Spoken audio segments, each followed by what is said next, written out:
Hey guys, so if you're tuning in right now, this is the AT-AT chat, and we are about to do a full commentary on Solo, a Star Wars story. If you guys want to also watch while I speak, I will do a little countdown so that you guys can know when to hit play, because I have this thing queued up right at 0000. So let's start Solo, a Star Wars story, and I'm just gonna talk, and I think you will hear a little bit of the movie in the background. I'm not sure how much, but let's just go for it. I am hitting play in 3, 2, 1, spacebar.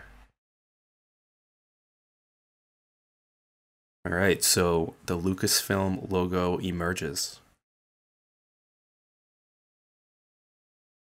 A long time ago, in a galaxy far, far away.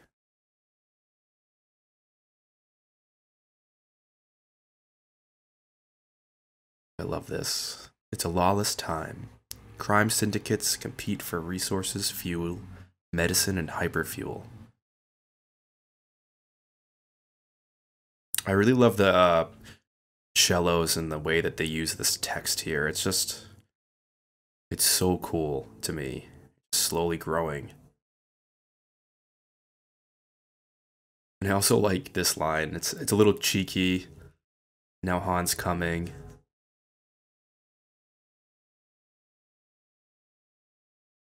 Yeah, the editing all the way up to this part is so cool.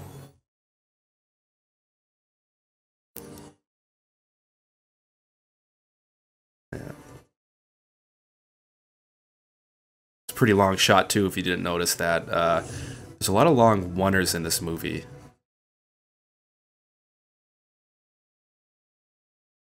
And I love this too. The Solo logo has this like cyberpunk feel to it, which is very unique to me for Star Wars.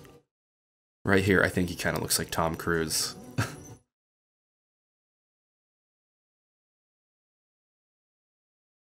I love the speeder. It's such a good detail in this movie. Just really seeing that thing hover.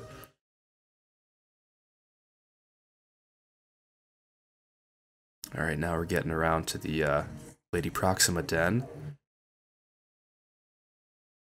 So I love those. Those dogs are unbelievable, these puppets. Very neat, like runaway kids. Such a dirty little area, and it's like very hard to see, but I think that's kind of the point here too. You can't really like make out the scene that well, but it's like a smoggy, gross underbelly of a town, you know, with all these runaway kids. Just love how this all looks.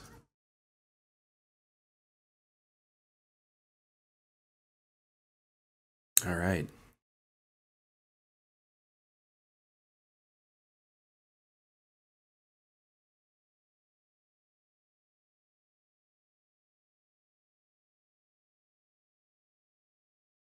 I really do like Alden Ehrenreich's performance during this movie. Um, it's just really cool. I think he really did a good job as Solo.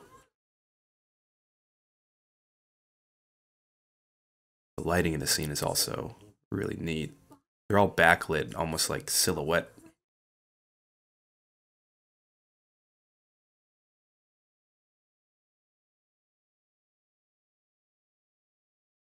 I love that nod too, the way that he looks at her. Very, very Han Solo. All right, so this part I like a lot. Moloch. Love this kind of alien talking. It's so cool. It's so classic. Reminds me of Jabba, to be honest.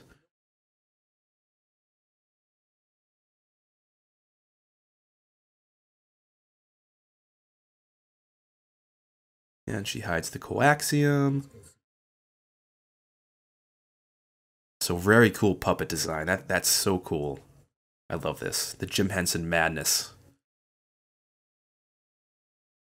See, this is the kind of stuff I'm hoping for with all the new Star Wars stories going forward. Just how weird this is.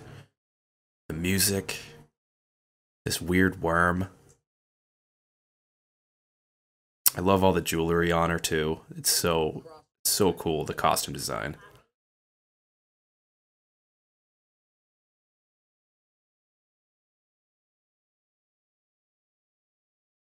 He has a great Han. It's totally his own.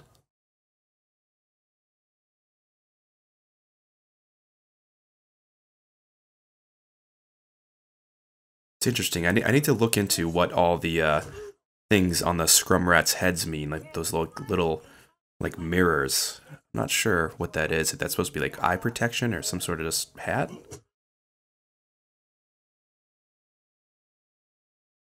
Here he kind of looks like Marty McFly now.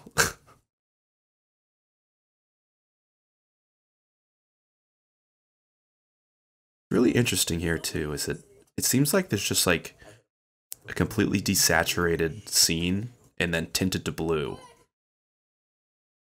I love the color palette in this scene.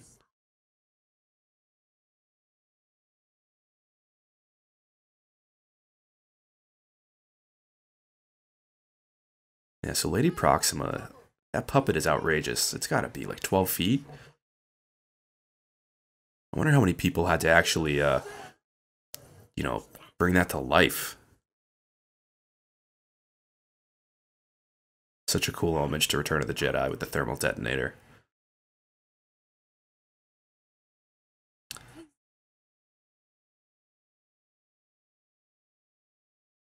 So I love this whole next scene. How this music kicks in. This whole chase. This is probably one of my favorite parts of the movie. It's just very high energy. Right here, Back to the Future. It feels like Back to the Future to me. That musical cue. Now he's taking off. Just the intensity's up. Moloch's mask is on. Oh, it's so cool looking. And you know what's really interesting is, you know, Alden actually is in these shots. There's not a lot of stunt double going on with the chase scene because they really needed to film them. So they actually have a guy in a chassis in front of them in a lot of the close-up shots that's actually driving the car. It's really cool.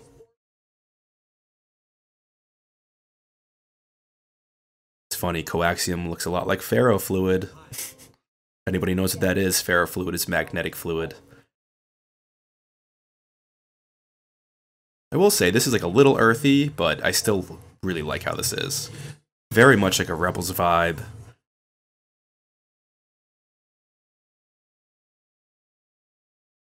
The music is very intense.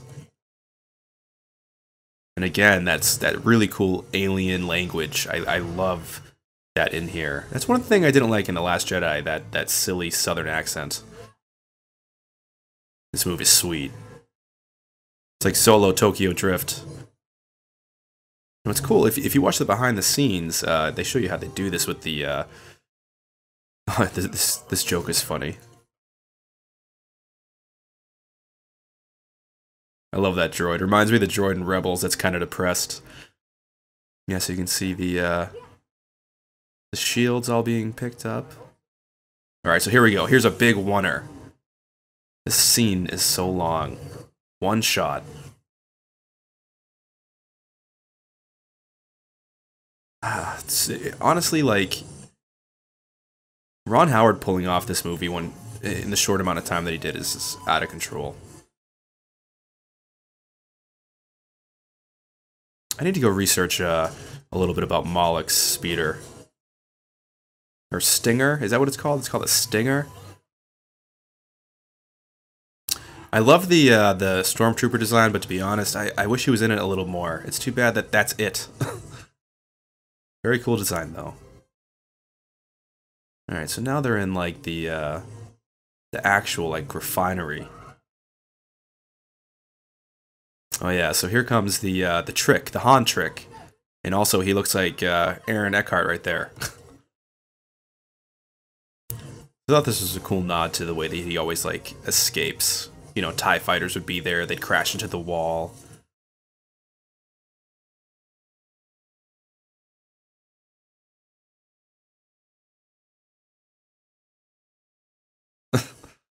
Very well-timed joke.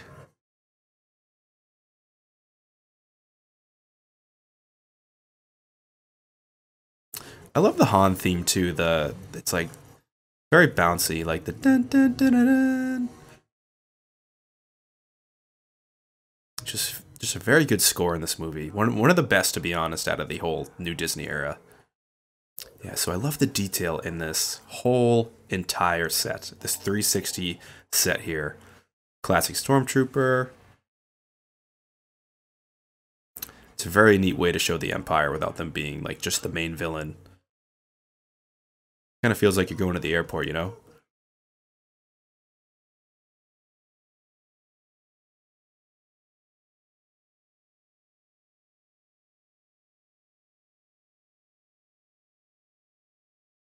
So we got Mala coming. Yeah, and those hounds, those Corellian hounds really are just they're magnificent.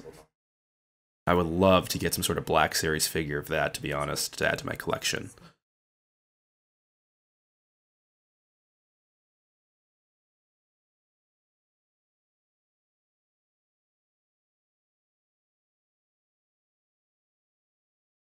There it is, the setup, Crimson Dawn. Very interesting thing too, talking about traffickers. You never really hear much about that, even though in the Phantom Menace you got the slaves on Tatooine with Anakin and Shmi.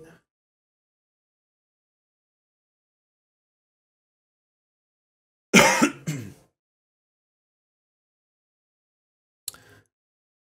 feel like this moment is like very Han in this exchange.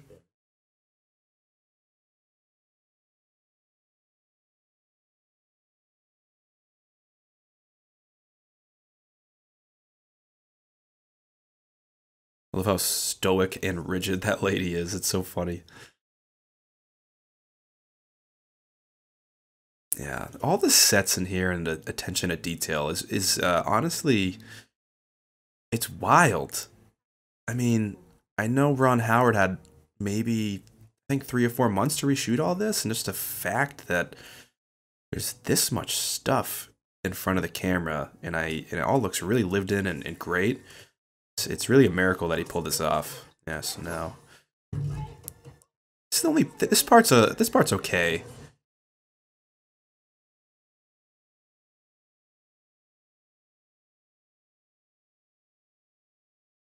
Yeah.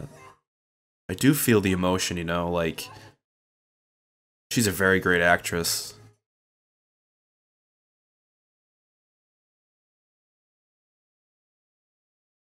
Motivation set.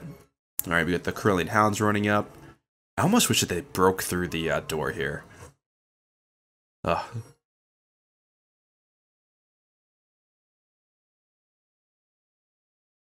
It's also pretty cool how they film this too, how it's like, you know, really focused on Han, but at the same time, like, a lot of blurriness, a lot of camera shake, kind of we are as confused and shaken up like him, and I think the camera's trying to like make us feel that way. Oh, little R2 unit.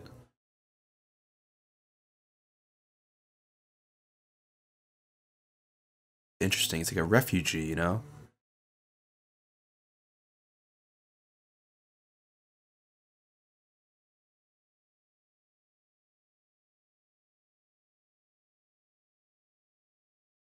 I also love this, the in-canon Imperial March now.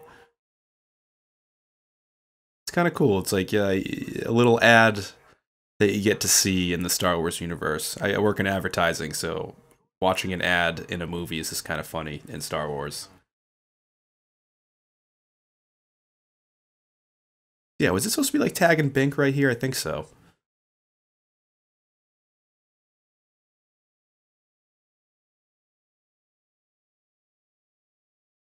This is very EU. Han did join the Imperial Navy. So this is the part I rolled my eyes at. I'm sorry, guys. I don't know if you like this part, but he should have just said it. His last name is Solo.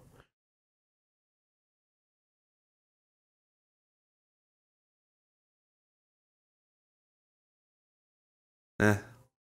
Well, there it is, everybody. Han Solo, given to him by an Imperial, because he's alone. Raises a lot of interesting questions about Runaways. And this is a great edit. Explosion on Mimbom. I love that. Han flying through the air in complete chaos in the infantry. You know, this is so much more brutal than Rogue One, now that I'm looking at it. And I love this guy. Running into battle and then he explodes. Right here. And you actually see his body go into a whole bunch of different pieces. Oh my god. You got the ATST just exploding. Oh, you hear the guy yelling for his legs. This is just brutal. This is what I love in Star Wars. I love battles like this, like on the ground. It would have been cool to see, you know, who they were facing a little more clearly. All right, so now we're meeting Beckett. You don't know Rio technically is in there yet, like, or what it is, even though we know from the trailer. You know, one thing I think Thandie Newton, Thandie Newton, is a great actress, but she might have been too A-list for this movie because, like, I love her, and the fact that she does die very soon kind of bummed me out. This is funny. He's too caught up in everything to realize that the guy stole a vest. I love that. So Becca calls him a mouthy scooch. I feel like this is very, very Disney moment coming up here, the way that they filmed this scene. Big swell of music, sounds triumphant, and like the parading our infantrymen and the firing everywhere, and then a smoke fade. I wish they went further into that battle.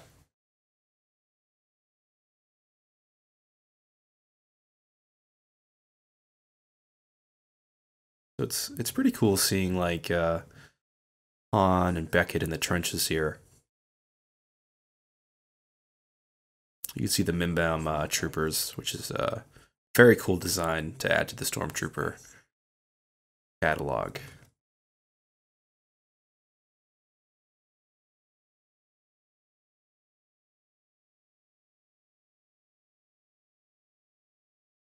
You know, when I first saw this movie, I never saw Rio actually grab his pants up, and right here, grabs his pants.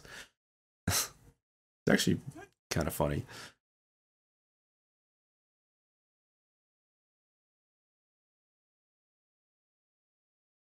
Smart ass Han.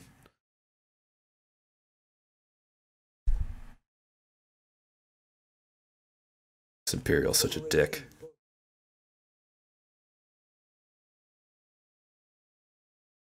You know, I'm surprised when Solo says we're the hostiles. I'm surprised right then and there he doesn't get called out for insubordination.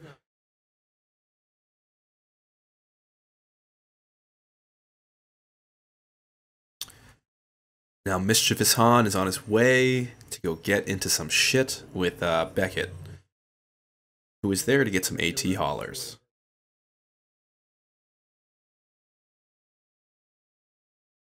Funny, he's still wearing the vest with the holes in it, so.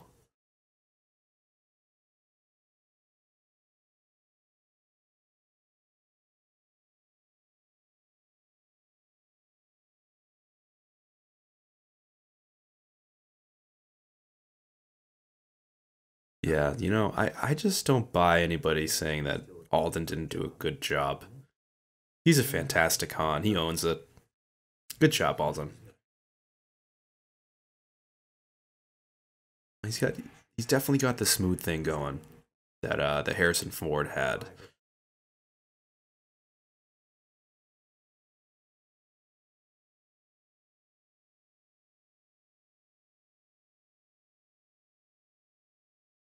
Yeah, so that Imperial Academy thing there, that's from the deleted scenes that you can watch. Very good deleted scene, to be honest. You get more of that smart-ass Han, and you get more context that we got kicked out of the Imperial Navy. One thing I will say is Han is a little short in the movie.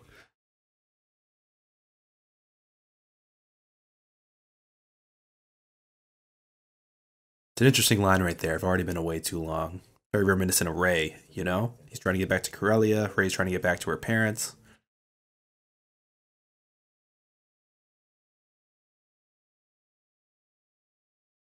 I gotta say, Beckett has balls. He's a thief. He has 2 holes in his chest, and he gets the lieutenant to come over and still throw Han into the brig.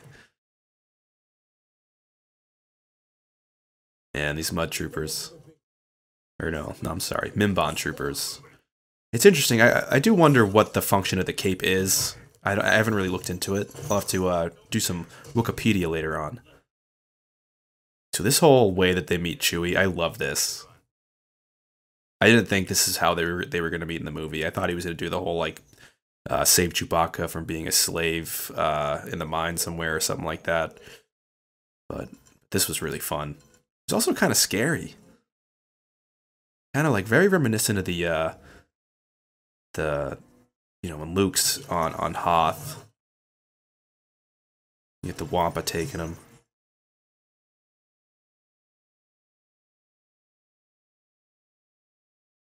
Yeah, man.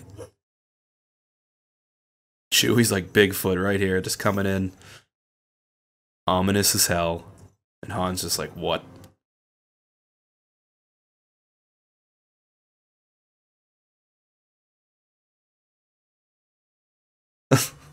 I love that he's just like, oh my god. I mean, if this was the real world and I was about to face off against an 8-foot tall monkey man, I'd probably be pooping my pants, to be honest. And how, it's kind of funny too, like to think about like their first, you know, meeting is just them getting into a fight like this. Like very brotherly, kind of. I don't know if you have brothers, but you know, brothers fight. Maybe not that hard.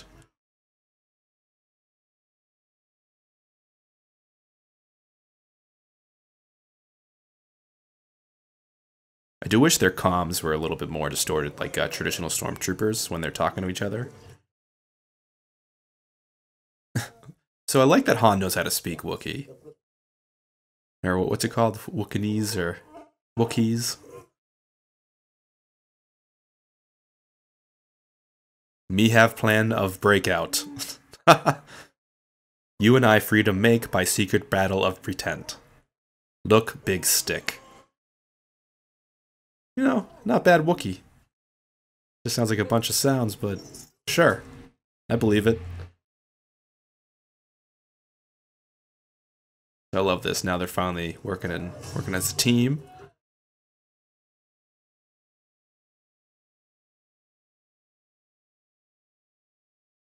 There's a famous line coming up from The Force Awakens. Dude, Chewie pile drives him through that pole. How is he not dead? I mean, you know, I get it, but he just takes him out. What the heck's a moof milker too? I need to know. I love that. He just throws him out of the freaking pit. Chewie's the man. I love this. He's just like a rag doll attached to Chewie. Chewie's just trying to go somewhere. It's really a good display of strength, to be honest, that we've never seen out of Chewie.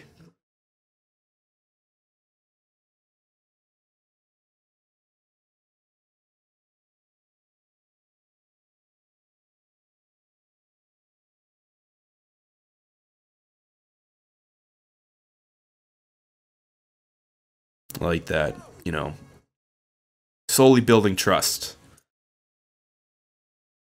I love that Rio emerges from the Mud Trooper outfit. I have to say, Rio is my least favorite character in the movie. Good design. I like it. I love the AT Holler design, all that shit. But yeah, Rio's my least favorite aspect of the cast, or least favorite character.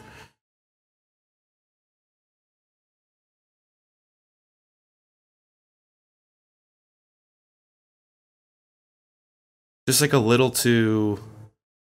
I don't know what it is about the... I'll say it, I don't care. This kid's growing on me. There's just something about that line that just seems a little out of place.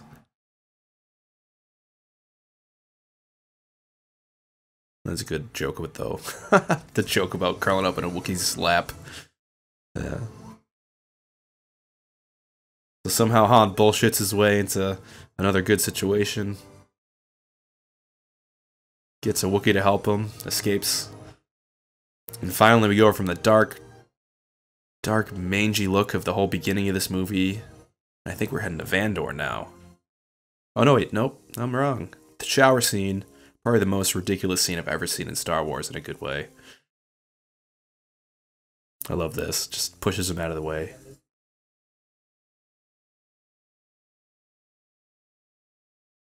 I feel like that was a Lord and Miller idea. It had to have been. And so Vandor, this is some beautiful filmmaking in Vandor. Seems real cold though. Music is good too. John Powell really is. He's like the other John Williams.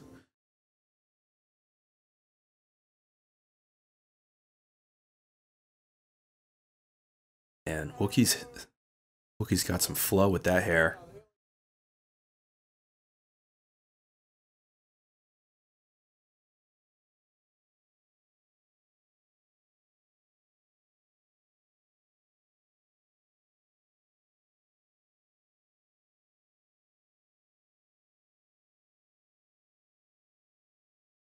Yeah, Han's been in the infantry for 3 years, so.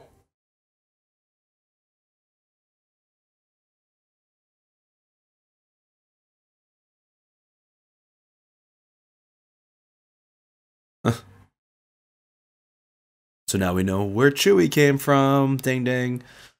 So like this, we're about to get to the train sequence. Very cool design for that train. Very reminiscent of a roller coaster.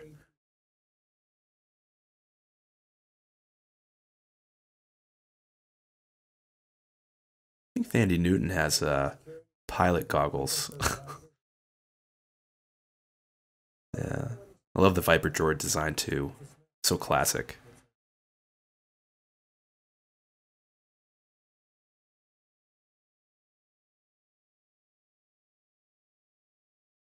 One thing I would have changed as like just a guy, a creative, writer. I probably wouldn't have said Nest when they said Enfys. I don't know if like the full name needed to be said yet, but just a little nitpick. I love the reference to Bosk. That would have been actually interesting if he made it into the film.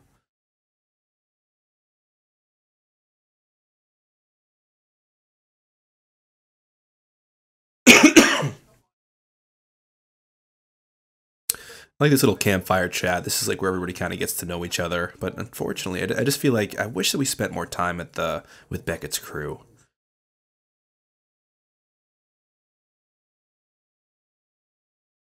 It's funny. I don't really ever think about Woody Harrelson in this movie as being, this is Woody Harrelson in Star Wars. I believe him as Beckett, I don't know if that makes sense, but I didn't get that weird like A-list actor thing from him.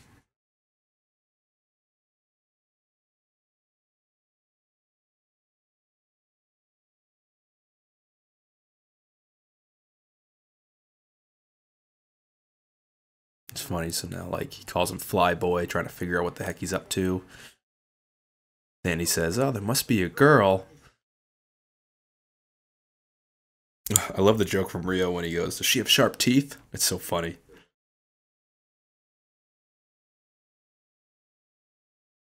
Yeah, so Han's thinking about when he got separated from Kira.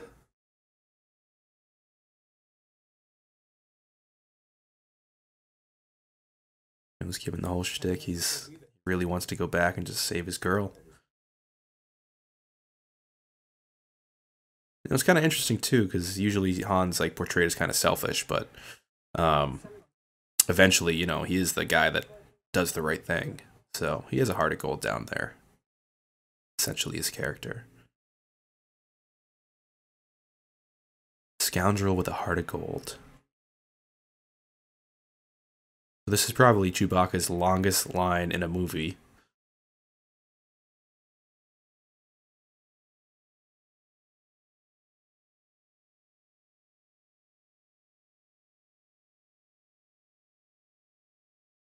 Interesting. It's too bad they didn't put some subtitles there.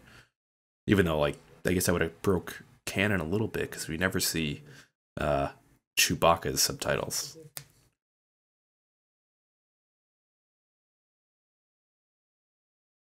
It's funny, Beckett's, you know, they said Beckett was based off of, you know, like, what's it called? Not Long John Silver, was that who it was? But he has that, like, pirateness to him. You know, spinning around his gun. Gave him the, he just gave him Han's gun. So now we know where he got his gun. You know, there's a little bit of a checklist shit going on here, but it's still fun. Now we're into the heist. Now I find the heist to be really awesome in this movie. Probably the second highlight after Proximus Den.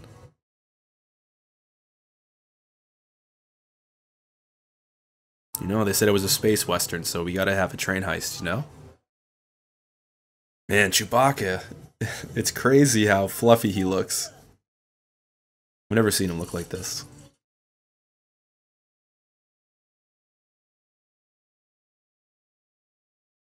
It's cool seeing the tech they use to kind of pull off the heist too. That little pulley system that Val just used to elevate herself up to the train tracks.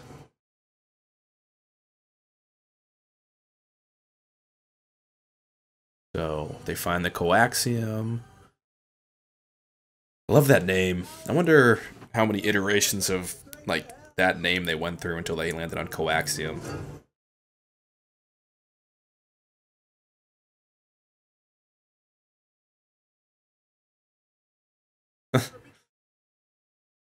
Such a little dig there. Great day, my grabby friend. That's pretty funny. Yeah, so I wish we had a little bit more time at these troopers too. These what are they called? The like range trooper? Yeah, range troopers. It's funny too. I think their boots kind of look like the Super Mario boots from the movie that came out in the 90s. And here's the will Chewbacca get hit by the side of the mountain moment? I mean, we know he's gonna be safe. Yeah, the music's really going nuts here. Will Chewbacca at the last minute.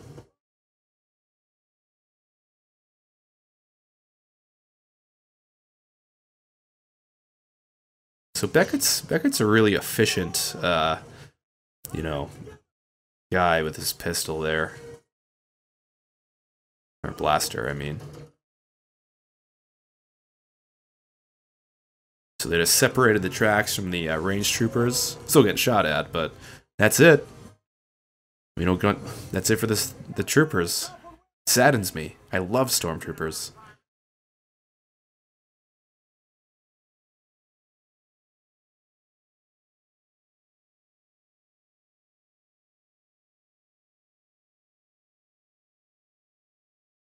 Now we're back with Val.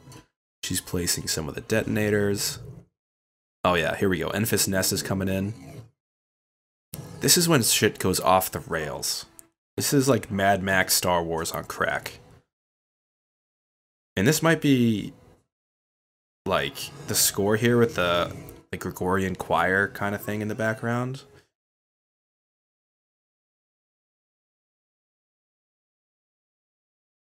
Yeah, I love these. I love the Cloud Rider look. You know, the music kind of reminds me of Duel of the Fates a little bit. And Enfys Nest is just bonkers nuts. I could watch this scene over and over again. This guy, total Mad Max vibe.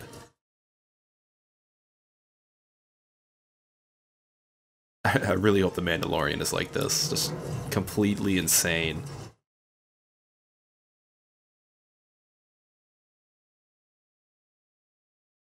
Yeah, I love their speeder bike things. Very, very cool. Great design too.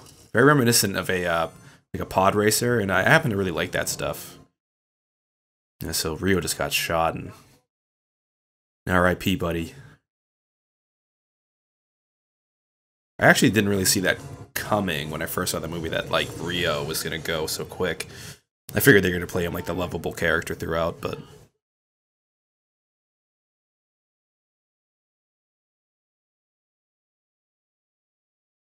I love the score changes here. So it sounds like almost like a little bit more adventure-y, a little more dire. And now we're gonna finally get to see Han do some of his famous piloting skills.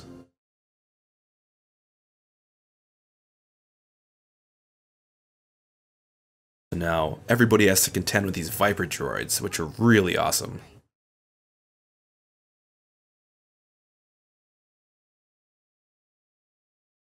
And Rio got it bad in the shoulder. This is probably one of the most brutal wounds I've seen in Star Wars. Like, in a Star Wars film. And Viper droids look pretty insane. Kind of reminds me of The Matrix a little bit.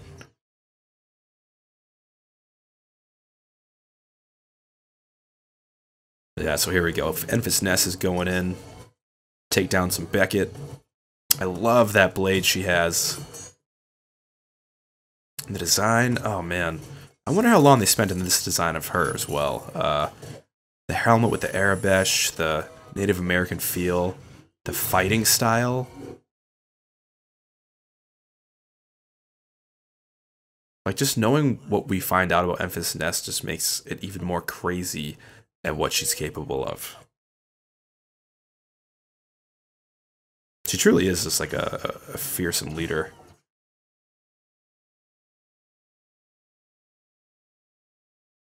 You know what? I'm also gonna have to research what the name of that blade is that she uses. That staff.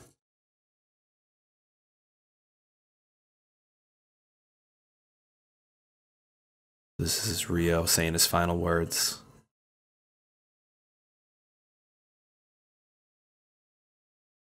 That's it. Rio's gone. I don't feel anything, guys. Sorry. Oof. So Val gets shot. But she's not dead yet. And now the train's turning around. Things are going RE for everybody. Including Enfys and her Cloud Riders. It's all culminating right up to the point where they need to break the bridge.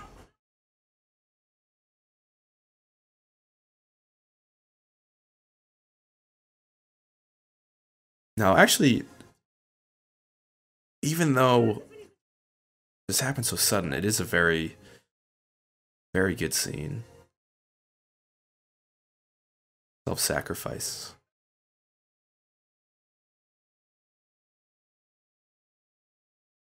I mean, she knew she wasn't going to escape anyway, so she blows up the bridge, sacrificing herself. I feel bad for Woody Harrelson. Yeah, I love the Cloud Riders. Oh my god, I want a movie with just the Cloud Riders and Enfys Nest. All the cars now are falling into the abyss of the canyon there.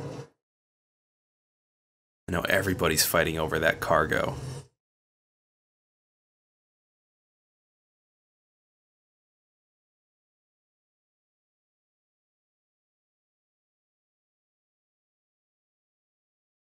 I love like the fluttering trumpets here too, with mixed in with the choir.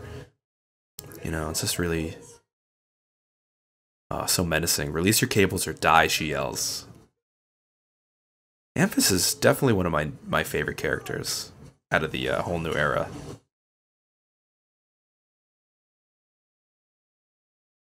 And so Han releases it to try to save everybody. And probably the biggest explosion ever.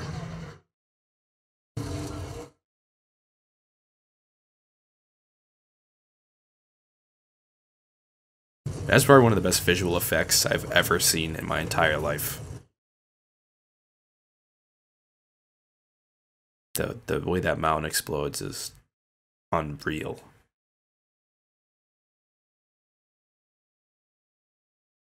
Yeah, so we got two graves for mourning Rio and Val. We got a sad Beckett.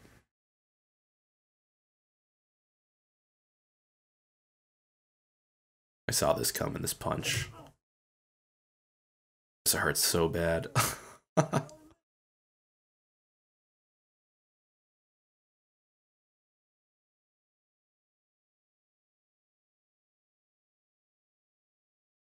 There it is, Crimson Dawn. Crimson Dawn has come back into the fold.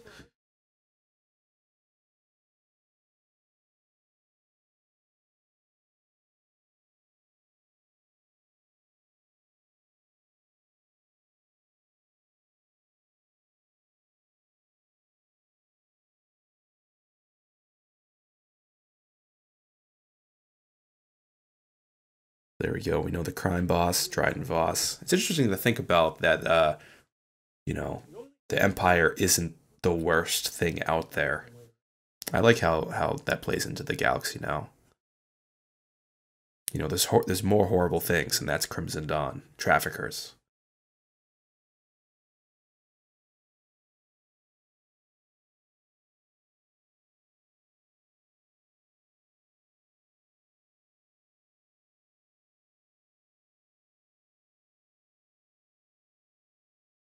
I feel like this is very interesting. Beckett's basically telling Han, the second you step onto the yacht, Beckett's yacht, you are fully in. You are in the life, and you will never be out. Like being in the mafia, you know?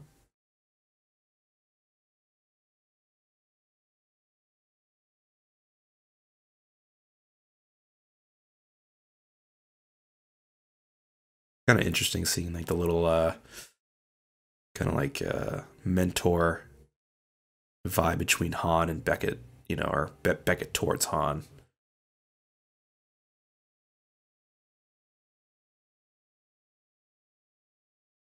Oh yeah, and right after that, there would have been that snowball deleted scene. Yeah, a little snow fight, Han and Chewbacca.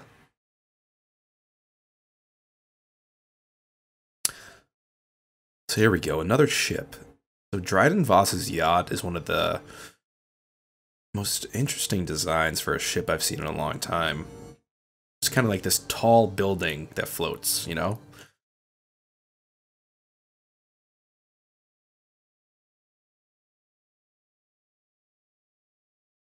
It'd be interesting to see how much of this is actually practically there in front of the camera, and where the rest of it is just tracked in. Looks like the whole entrance is a practical set. And again, just these sets are fantastic. This gold room. I said in a review once, I felt like this is what Canto Bight could have been. I need Han's coat in this movie to survive the New England winters. Oh yeah, so we got the jazz song, the music. Yeah, I just noticed the singer looked right at the camera. Actually, the little puppet singing in the water is hilarious. So yeah, we're entering into Dryden's lair here. You know, we got these swanky people, like a bar. Yeah, this is high level. You know, criminals, but criminals with wealth. I love the design of Dryden's guards too. Oh, so this, so Dryden's scars. I don't really know if they're just part of who he is, you know, like, or if they're something that happened to him. Also, the decraniated in this. That's probably the most creepiest design out of Star Wars. Period. A person with the top of their head. Oof. I'll bet he's such a good character and such a great casting for a villain. Too smooth, you know? And that's what makes him kind of just scary to me.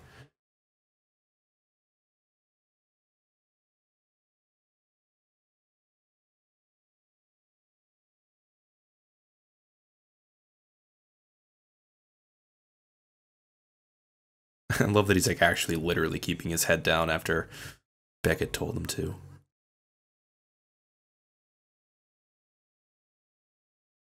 Yeah. But the music in this scene, that band, very cool. You got like a little gremlin.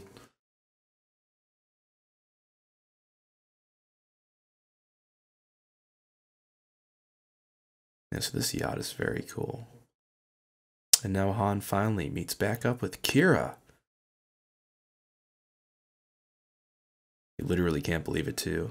I love this little romance score here.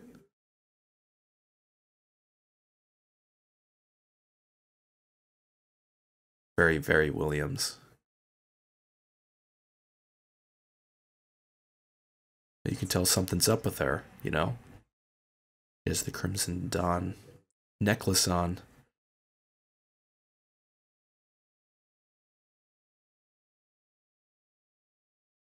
Yeah, she looks broken a little, you know, a little bit.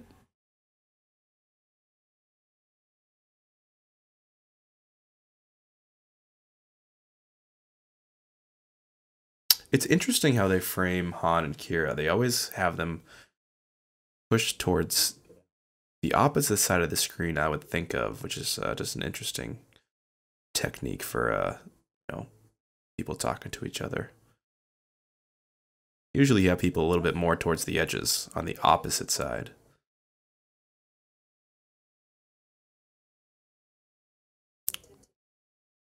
And so you get that little look at the burn on her hand that she was like indoctrinated or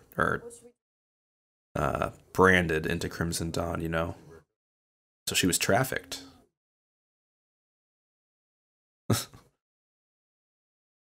Chewie drinking booze is just hilarious.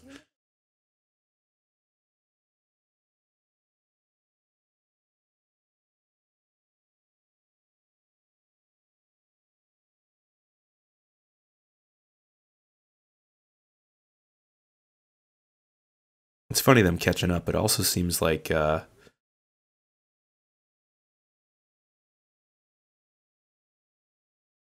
it's almost like he's trying to impress her, which is interesting. But I'm surprised he's just not trying to get her the hell out of there, you know?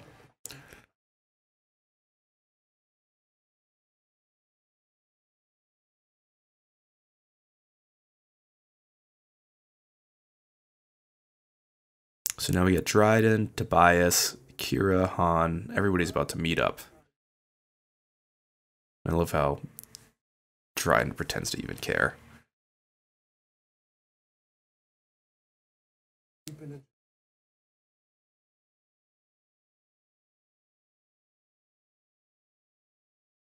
I never noticed that look when Beckett says the full name and then Kira kind of looks at him in a weird way. Right, like, that's not your last name.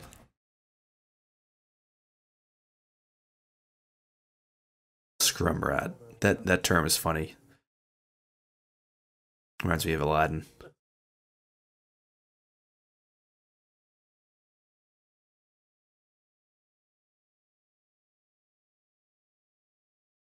You know, Dryden seems like a cool guy at first, right?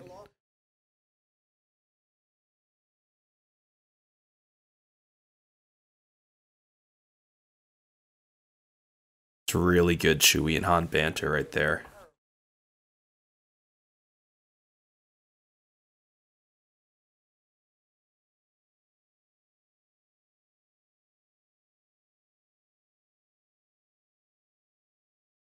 I like this crime boss kind of thing, you know? No Sith. Yeah, so this is what's interesting. Once he gets real pissed, his scars start getting more pronounced, and it's really, really scary looking. Also, all that stuff in Dryden's oh, there's the Jedi or the Sith holocron. This is just so much interesting things in his office. We get the Mandalorian armor.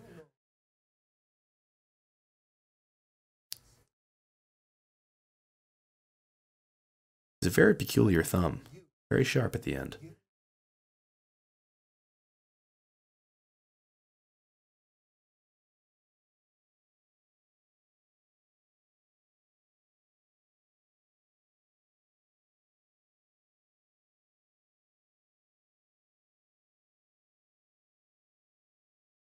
Yeah, so now they have to convince Dryden that they can actually pull off this job. Becoming obvious that, you know, Han's gonna have to do some quick bullshit in here. Or quick thinking.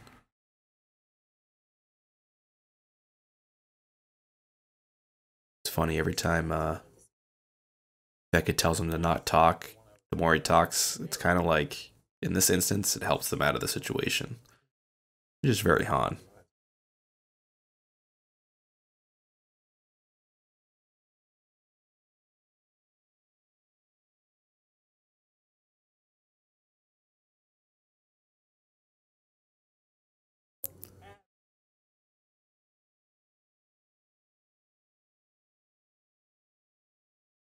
Right now, Han actually comes up with a great plan, Get him unrefined hyperfuel. The Pikes have no idea who they are.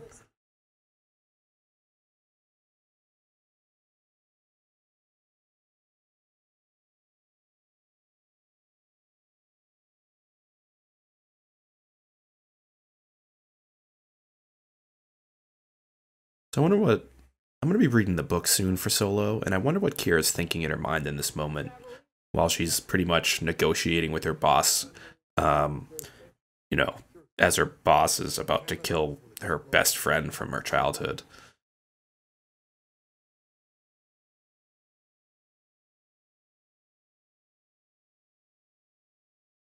I love how cocky Han is about, we already got the pilot.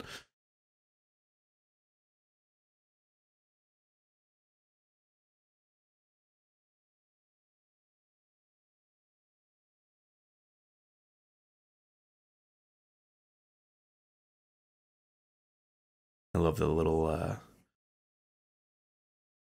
theme there from the beginning of the movie as Han and Kira look at each other, kind of remembering their past excursions, I guess.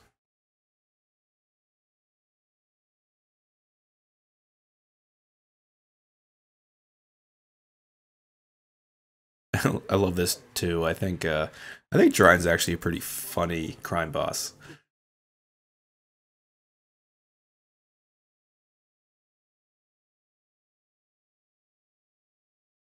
He's so sarcastic with being like, "Yeah, I'll kill you."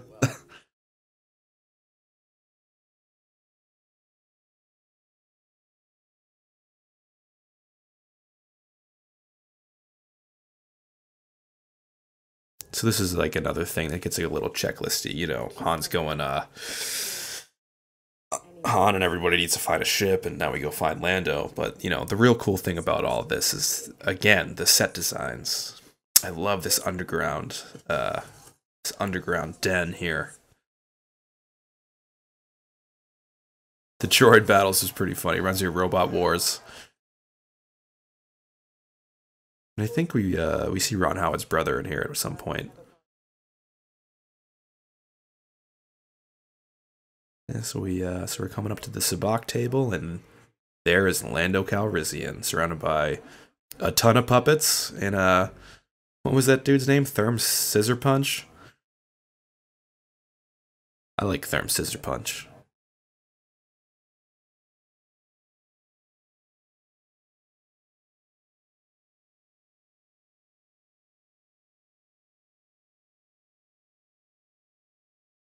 Yeah, the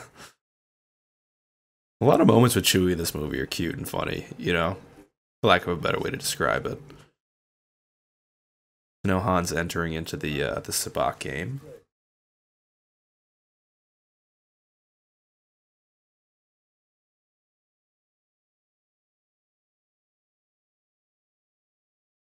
It's pretty wild. Donald Glover as Lando. If I close my eyes, I don't hear a difference between him and Billy D. Williams. It's pretty crazy.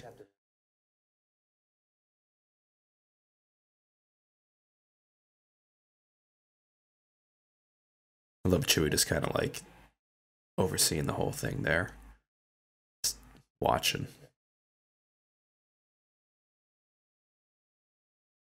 Oh yeah, this little beverage droid is awesome. I need one of these for when I need a cocktail. Little things like that, that add so much to the uniqueness of Star Wars.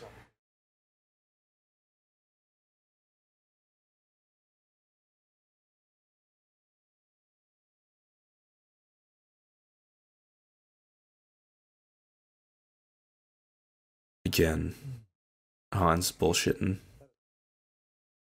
Great puppet design right there. That guy with that spacesuit on, the big guy.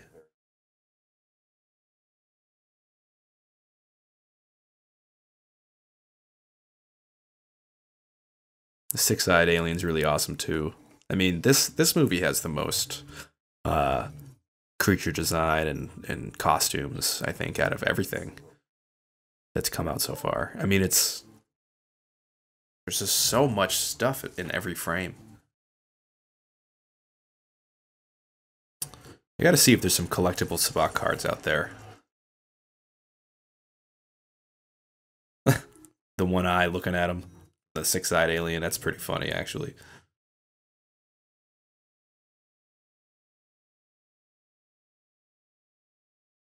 Yeah, these little two-headed dudes were really weird in a good way. So yeah, this is like one of the Cloud Riders, sort of, Cloud Riders secretly at the den there as they're playing Sabacc.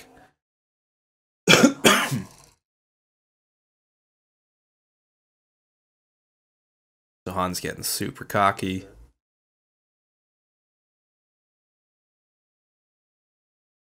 They got the whole place watching him. It's kind of funny. Looks like this weird sort of hybrid rabbit Ewok behind Han.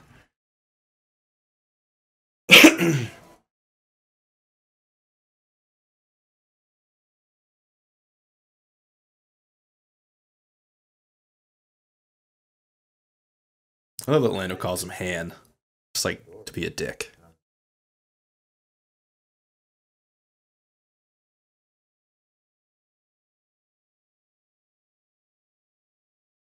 Now the Falcon is up for grabs on the Sabacc game. Yeah, there's that little creature behind Han. Yeah, those two-headed dudes are really cool.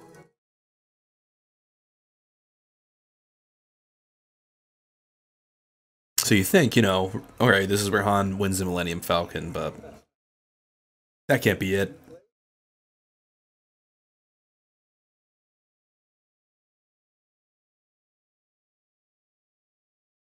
So when I saw this and I saw the full Sabacc, I knew immediately, you know, Lando cheated. The whole fair and square thing I kind of figured was going to come up at some point, even though not yet.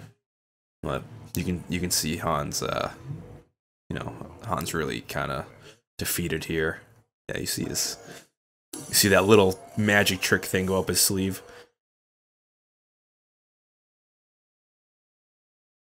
Yeah, so there's L3. Great design. A little annoying.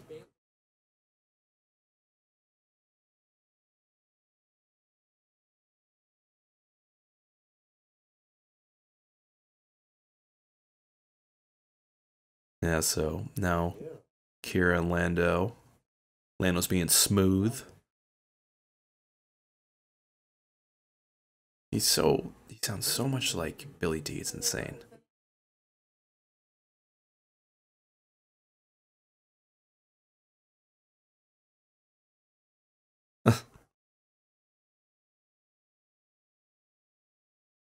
It's interesting to think like I mean I don't know if this is in some of the books that came out before this movie came out, but just be cool to figure out what happened with Lando and Crimson Dawn before he got squared away.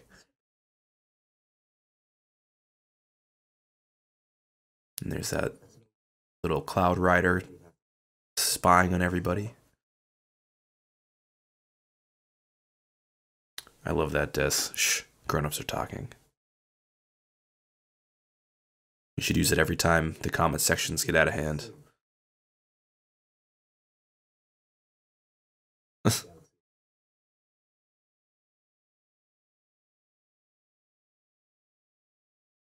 They're just talking about how Becca killed Aurra Singh, pushed her right off a hill or a mountain or whatever the heck he just said.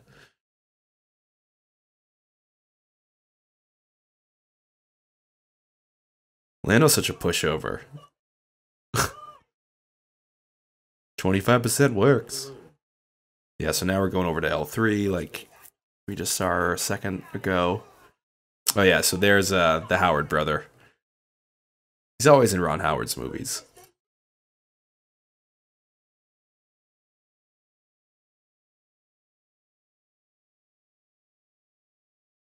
So this droid reminds me, I mean, it feels like right out of Rebels, like one of the droids in Rebels.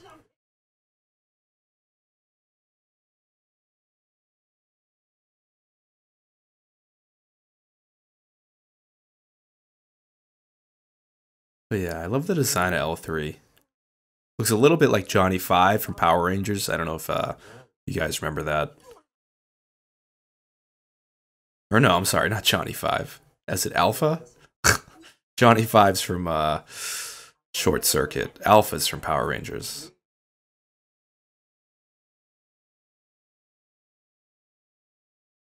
So it's, it's kind of interesting too, like a female droid.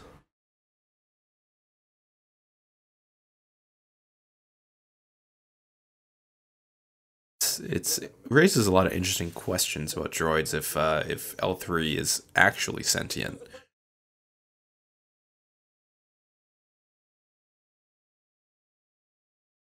I think they said that she like made herself in last shot out of scrap parts, or she updated herself, a lot of stuff like that.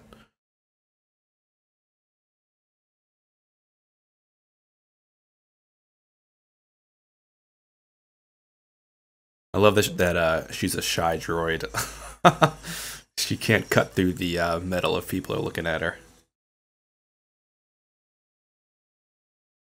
Yeah, this droid is 110% like a Rebels droid, the cartoon Rebelsy vibe.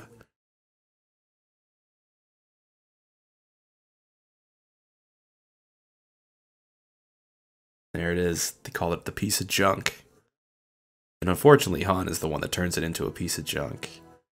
A lot of people were, a lot of wet diapers happened when people saw this Millennium Falcon. And I have zero issues with a clean Millennium Falcon. I love the music here playing.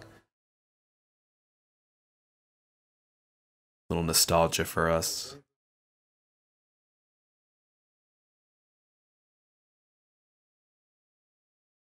Little hints of some of the classic Star Wars themes there. I love that he has a boot on his on the Millennium Falcon or whatever, it's chained down.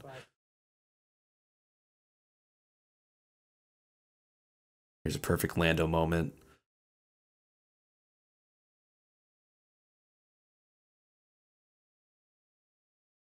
It's like the comedic version of Darth Vader altering the plan.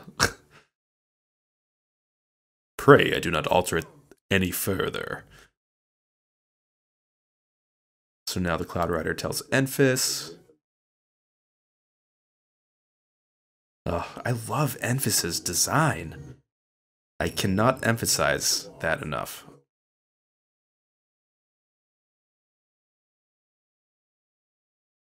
Yeah, let's put a little tracker on the Millennium Falcon.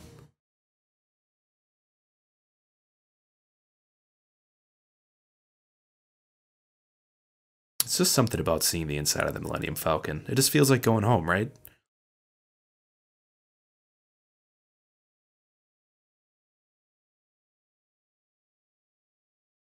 That's what's interesting.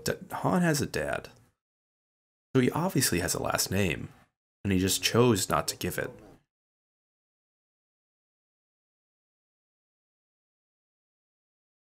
Yeah, they're not tight, Han's not tight with his dad. Very interesting. Dad issues, and then Kylo Ren has dad issues with Han. Sins of the father, right?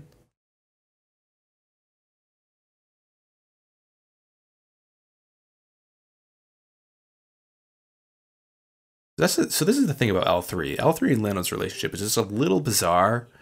Um, at some points, it just seems a little just forced. It doesn't mean I'm not enjoying myself here, but yeah, I don't know. There's something a little weird about L3.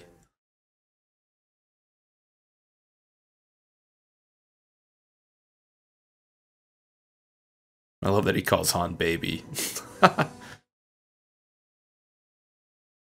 What's cool too about this movie is Ron Howard has a really specific kind of editing style where he has like close up, like punchy shots, and that happens throughout this movie. Like when they're gearing up and flipping switches, it's very cool. Oh yeah, we got the hollow chess game going.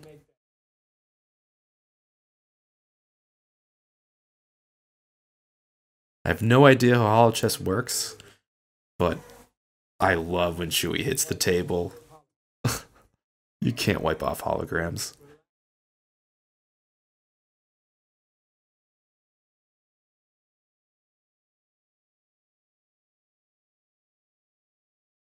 I this is Chewbacca, a Wookiee story. It could literally be called that.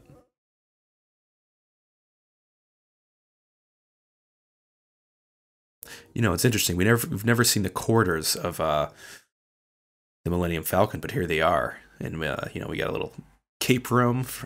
Lando has a billion capes. It's so funny.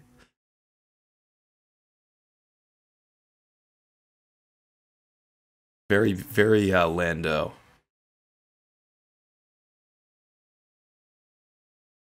I love that she's trying them on too in front of a mirror. But yeah, seeing the corridors is pretty interesting for the Millennium Falcon. I've always been curious, like, where the hell do they sleep? Not that I think Han would necessarily sleep in his bed. He's a scrum rat. But, you know, cool to see some more rooms in the Millennium Falcon that we've never seen before.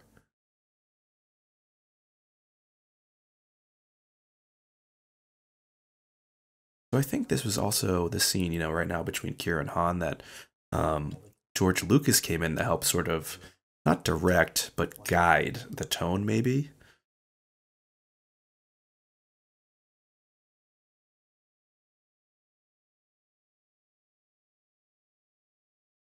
Yeah, so we know Kira's done some shit in her past, right? Now that she's with Crimson Dawn, she's afraid to tell him.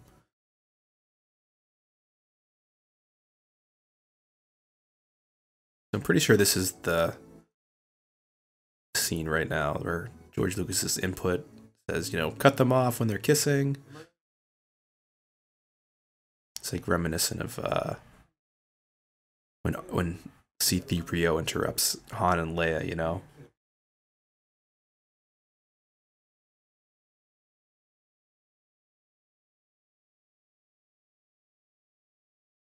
I love Chewie. It's just sitting there in front of the holo chest still.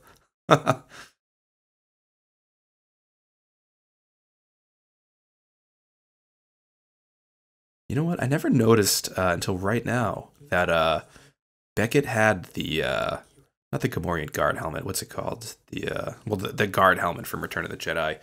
Um, he just put it down on the table.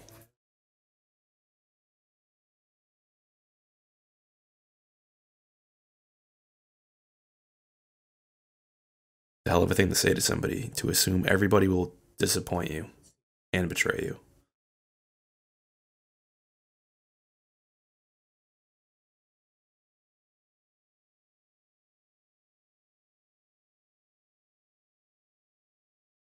So there's like that, you know, you just saw them powering down at a light speed, and you know that cut right into the them just powering it down. That's very Ron Howard. I don't like that. That line there is just so dumb. What do you want? Equal rights? I mean, whatever. I get it. Just kind of from out of left field. So I also think this is cool. The Maelstrom. It's or Maelstrom. The lighting in here, the aesthetic is very cool. It kind of reminds me of when in Empire Strikes Back when they go into the tunnel that ends up being the worms. You know, you got to ask yourself: did they go in through the worm's butt or come or going through its mouth? Because how do they not see that teeth?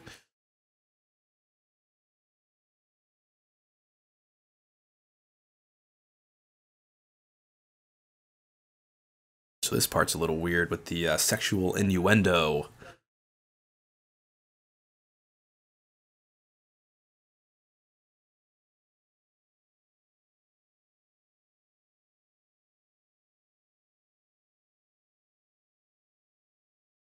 Yeah, so like Lando and L3 are in, you know, who knows? They have some kind of relationship.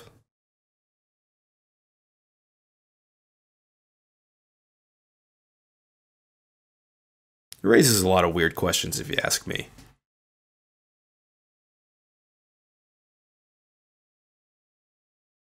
And that's the thing that makes this movie impossible for me to bring my niece to, because I can't answer the question of, what does it mean when she says it works?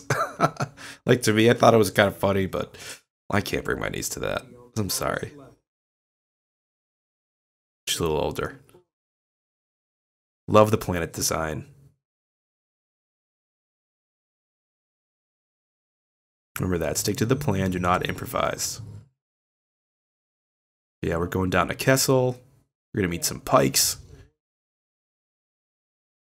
Again, just a great planetary design. Wish we spent a little more time there.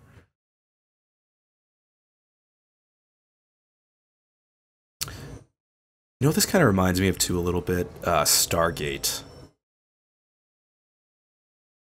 little bit of Stargate, a little bit of Dune.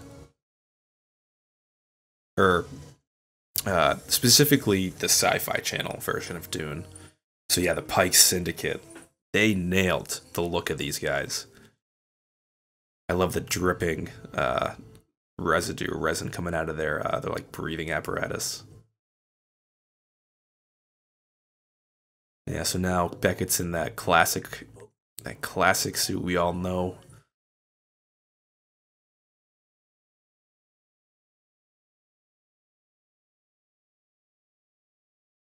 Very, very cool costume designs here. Well thought out set. I mean,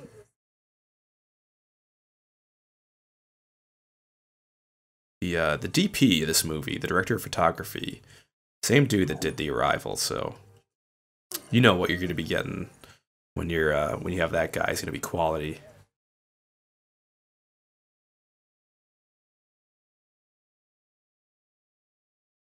It's interesting. Those guys kind of look like the jockeys from The Last Jedi. Man, super gross. Whatever that stuff is, just strip it out, huh?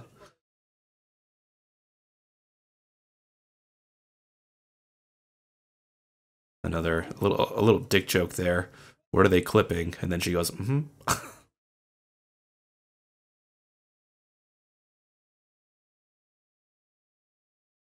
So Kira has to punch Han to make it look real.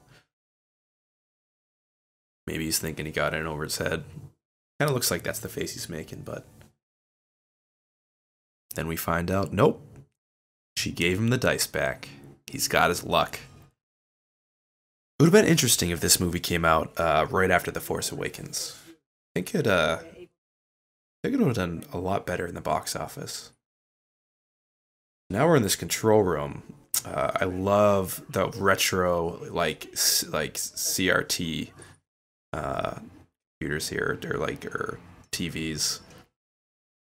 Just very classic Star Wars.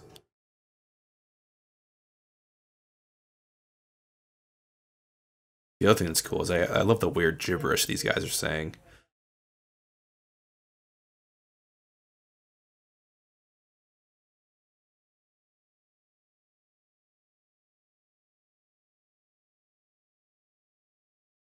There's like a special key.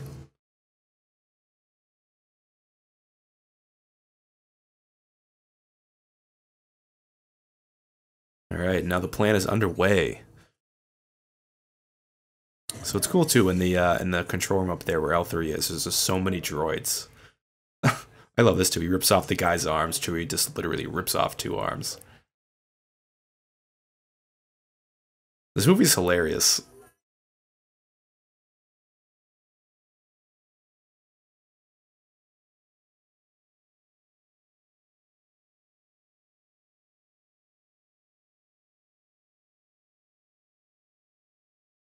Man. Oh yeah, that's what it was. Lon John Silver? Is that who he's supposed to be based off of?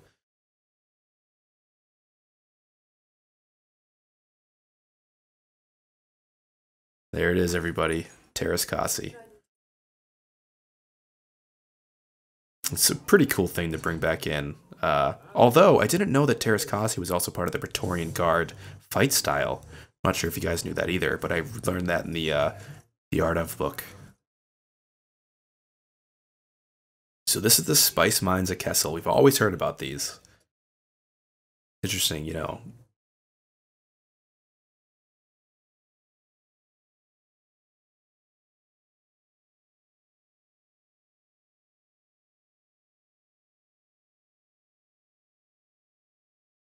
Yeah, I mean, so L3 just freed the little droid.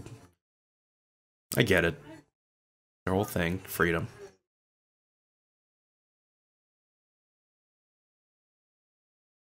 I will say, I think a Black Series toy exists of L3. I'll have to check that. I would definitely buy one. I love the droids.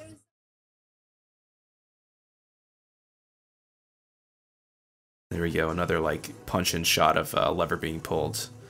The Howard cut, I call it.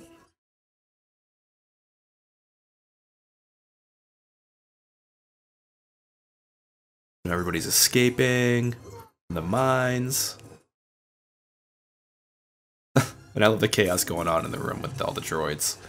Just like bashing things around like gremlins.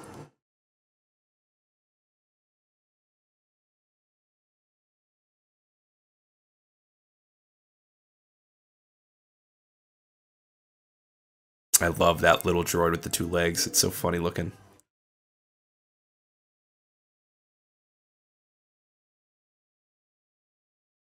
Yeah, so Chewbacca sees other slave Wookiees. You know, that's pretty cool too because, uh, you know, originally Hans helped Chewbacca in the enslavement of the Wookiees. Like, you know, yeah, he gives him the little. You know, you think they're about to part ways here. Obviously, you're going to see him around sometime.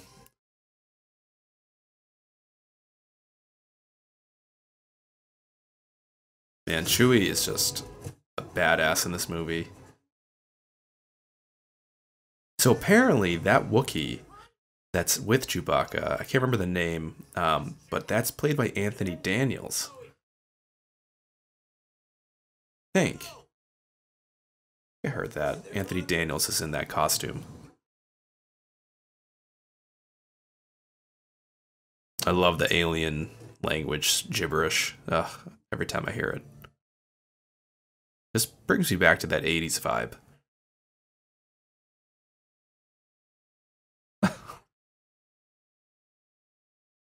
He just kicks him.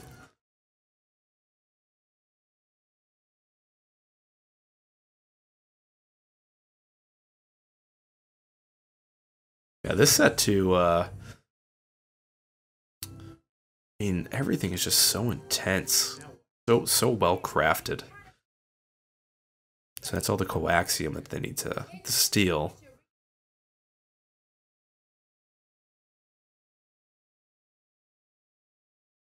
Looks heavy as hell, to be honest.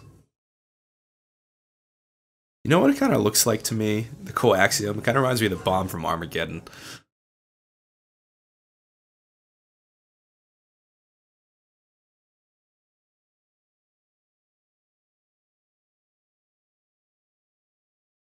I love this. Now we're doing the Calrissian Chronicles bit here.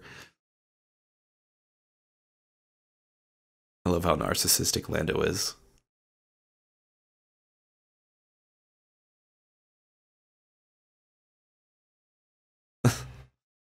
Yeah, Donald Glover, you know, great Billy D. A little bit of like mostly impersonation, but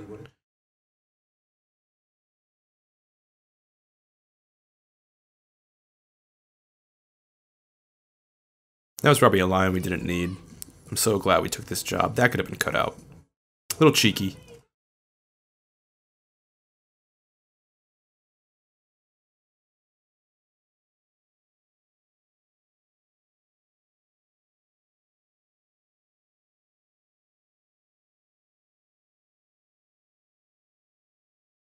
So Han's about to be taken out by some guards. And then, boom. Chewbacca punches these guys like they're nothing. I love Chewbacca's theme. It's so triumphant and happy sounding. Oof. The way that Chewbacca like pile drives that guy's head into the ground, I mean, that dude did not survive. His neck definitely broke. You don't want to mess with a Wookiee. There's a lot of Wookiees.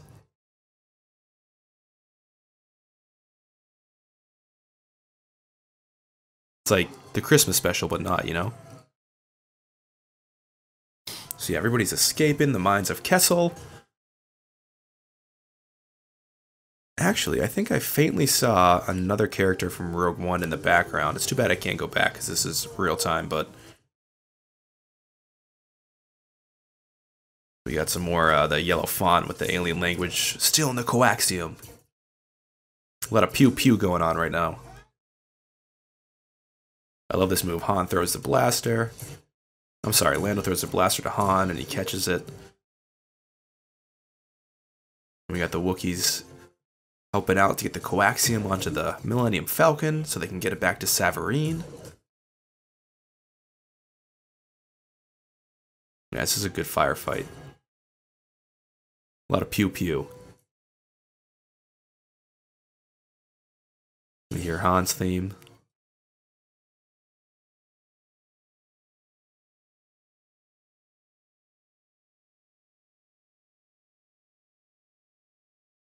It's kind of funny. I'm just like thinking of Battlefront right now while I'm looking at this, and I'm like, oh, somebody should go take that gun up there and start shooting. Oh man. Well, yeah. So this is L3 gets her shit fucked up. Sorry, everybody. I don't mean to swear so much. Yeah, so it's interesting, you know. Lando's definitely heartbroken by this. I mean, I guess, you know, Luke and R2 do have a very close relationship, but, you know, I think Obi-Wan in Attack of the Clones says, you know, if droids could think, then we'd all be, you know, effed. So, this raises a lot of questions with the sentience.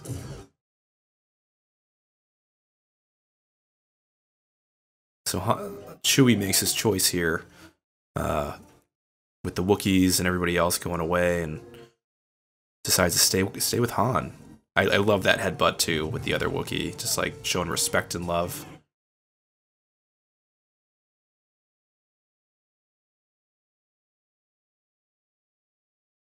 Well, the firefight is also really reminiscent of the escape onto the Millennium Falcon off of the Death Star. Some thermal detonators. Kira is a badass. After all, she is the mother of dragons, even in Star Wars.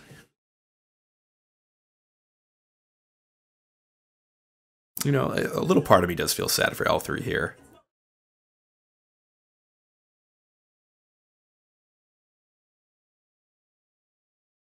Yeah, so Han jumps into the pilot seat.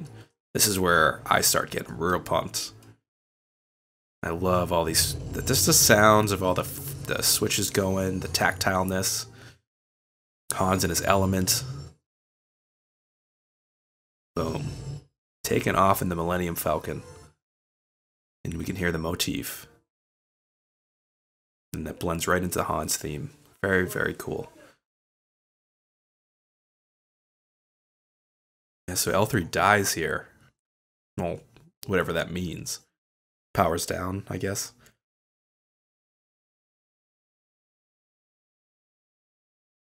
It is a little bizarre, to be honest. Crying for the droid. But I don't know. I mean, maybe this will just be like a thing in canon now. Like, we find out that droids are sentient when they're not wiped for such a long time. Maybe that's the whole thing. Like, if you go through too many cycles without wiping a droid, boom, sentience. I'm okay with that. It's funny. So Kira gets in the co-pilot seat on the Millennium Falcon. And then, one of the best things happens. Let's see, we got the Coaxium. Oh yeah. So that's definitely ferrofluid they used to make the coaxium move around like that. I'll link a video down below ferrofluid in the description when I upload this.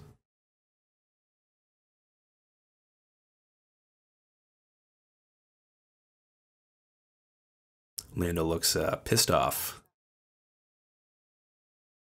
And boom.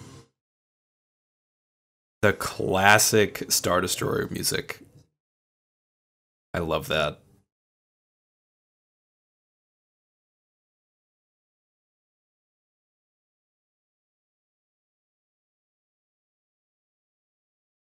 Pretty ominous looking, that Star Destroyer in the Maelstrom cloud. And then boom, the TIEs come out. I think that was the TIE Advance too that came out.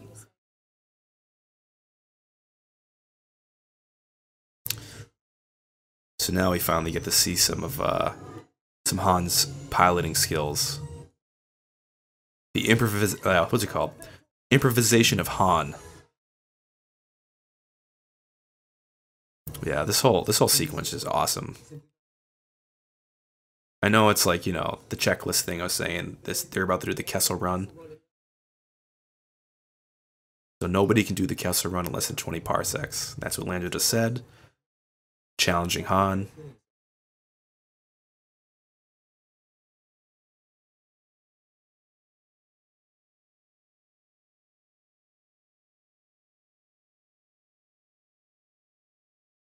So Han suggests, you know, we're going to put L3 into the Falcon, which is what I suspected was going to happen.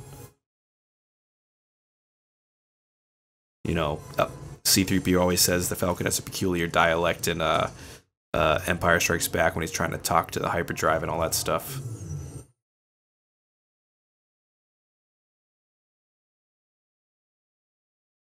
Oh, nice. So now we're at the classic A New Hope music when they're battling the TIEs.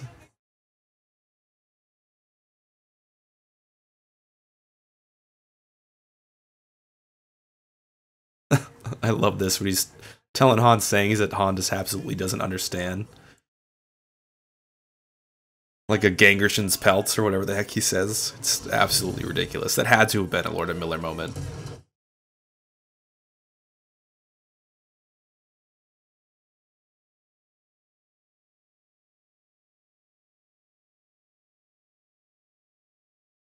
Very cool too, them going through all these like clusters of asteroid fields and stuff. Very reminiscent of Empire Strikes Back. Love that move when he just twirls around and just swats away that TIE fighter. Yeah, and there's the when they're going through the asteroid field in ESB. Yeah, so here Chewie takes over and you hear his theme. Such a good theme.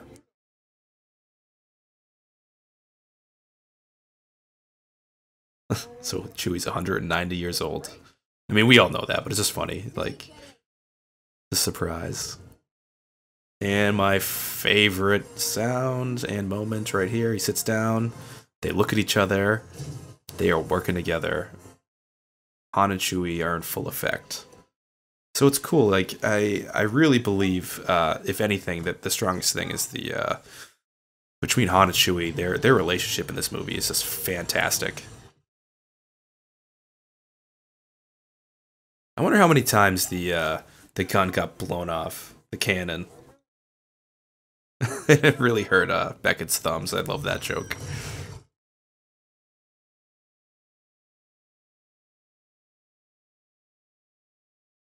I can't remember. Do we end up seeing inside of Ty? Oh right, he's about to do this like Tokyo Drift move.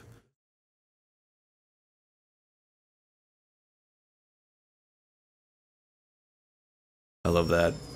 The guy crashed and died doing the movie he's about to do. And Han's adventure theme's playing.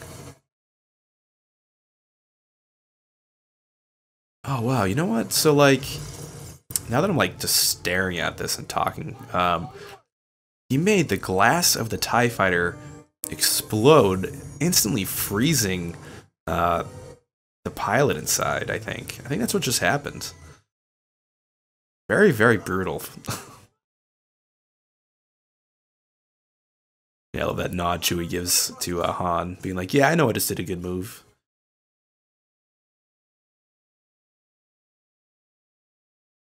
Then we get the red coaxium smoking, you know, about to blow, maybe.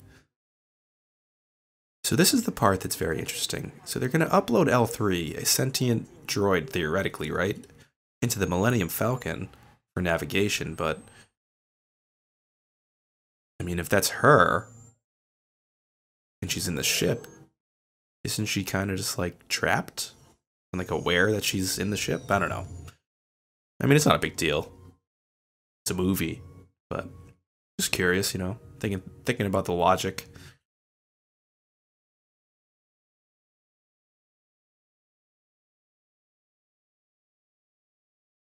So yeah, it looks like L3's figuring out how to navigate the Maelstrom, and they bring up this thing called the Maw. This was actually, when I first saw the trailer, I thought these were going to be, well, spoiler alert if anybody hasn't finished season 4 of Rebels, but I thought these were going to be like the space whales or something. But this creature that pops up when they're in the Maelstrom is just like this HP Lovecraftian horror. It's wicked awesome looking. It's, you know, a little digital looking at points, but, you know, what are you going to do? It's a giant squid in space, right? Very creepy looking creature. Kind of reminds me a little bit of a Cloverfield monster, a little bit.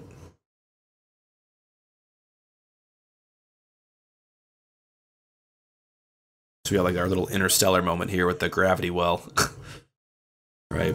You know, like a little black hole kind of looking thing. Yeah, so that monster, that flying beast is insane looking.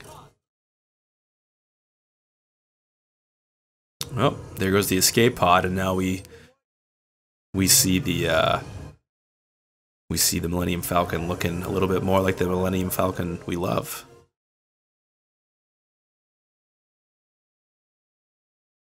Yeah, so I love that. You just use that so it would trick the giant alien to eating the escape pod, and then it would get sucked into the gravity well.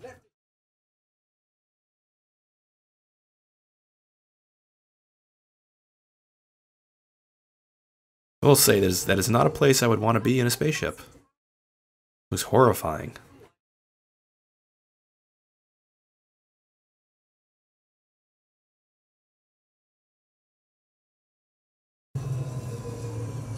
Yeah.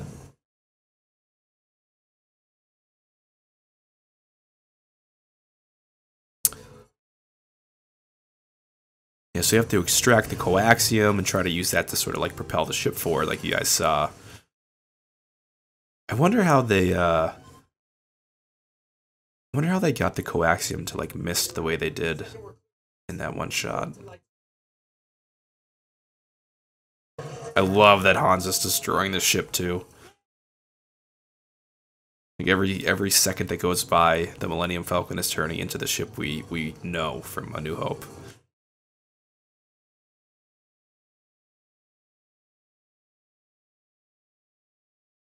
And the music's super frantic here too, like very, very punchy and staccato trumpets going very, very hard. It's really good. And again, that creature just looks, it's crazy. You know, this really is maybe one of the most weird, disgusting Star Wars movies. That thing just got its skin ripped off, and then its skeleton was exposed, and then it went into the Maelstrom. I mean, that's some disturbing imagery, right? So Han's about to do his escape move again through a little thin area, just like in the beginning. A little reference at the beginning. Punching the coaxium into the hyperdrive, or to the engine. Fusion reactor, boom. And then it doesn't even work. And more of the ship falls apart. I love that. And then all of a sudden it just...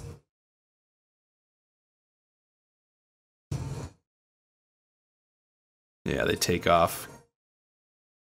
It's kind of funny that Lando goes, oh, shh. Because if the word shit is in Star Wars, I think that'd be kind of funny.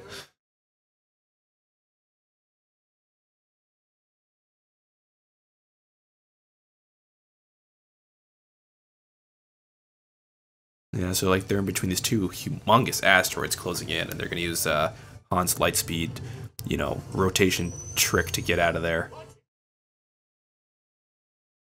And again, another nice cut in for the moving of the dial. All right, now we're on Savarine. Very lived-in look, dusty, very Tatooine, old technology everywhere.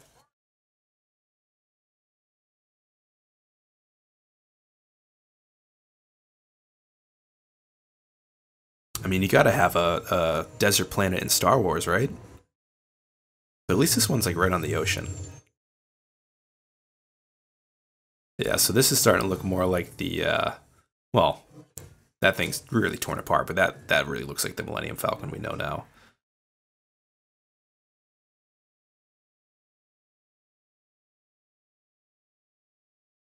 Also, I love that Chewie corrects him about the 12 parsecs. So apparently, you know, Han didn't do it in 12 parsecs. That's a little bit over. And now he's gonna go talk to Lando, whose ship he destroyed. I love this moment.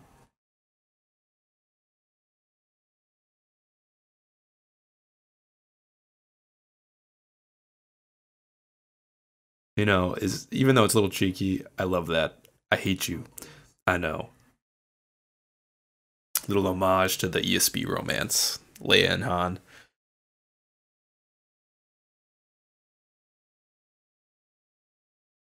You know, you gotta kind of feel bad for Lando a little bit. It was his ship. He did just lose his robot girlfriend, so.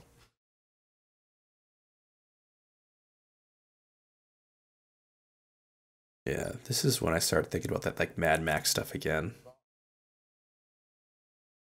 Reminds me of that like post-apocalyptic future.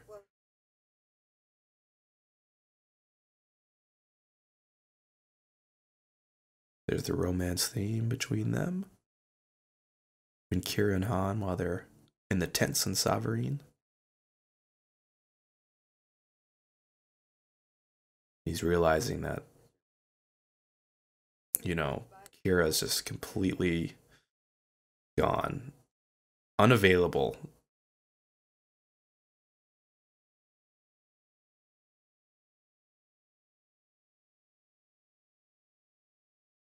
And, you know, it's too bad. Like Kira got sold to Crimson Dawn, the thing that she says in the beginning that she was most afraid of. And, you know, that's exactly what happened, so she turned into a killer.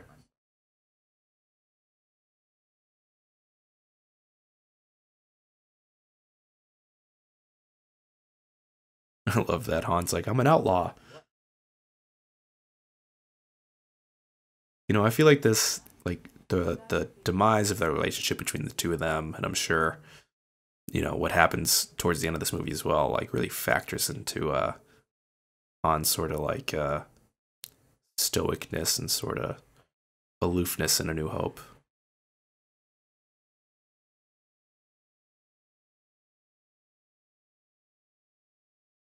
Definitely way more jaded in A New Hope, that's for sure.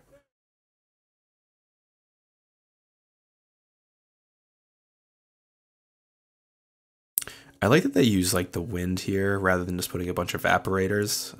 Just, you know, putting something different around.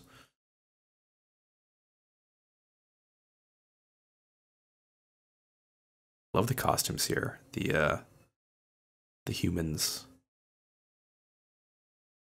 Very very retro. Boom. Now Enfys. Enfys's theme hits us. So ominous when Emphas arrives. They're surrounded by her gang, almost looking like the Knights of Ren.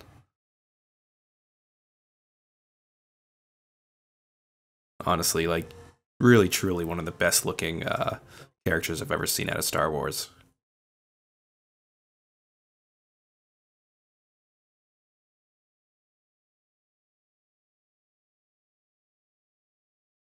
Oh, Han steps in, shoves his foot in his mouth, essentially.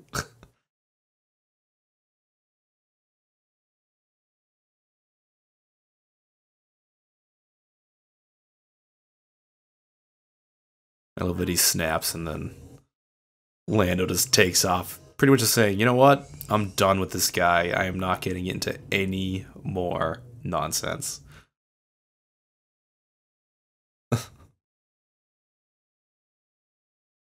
I love the low billowing cello as well.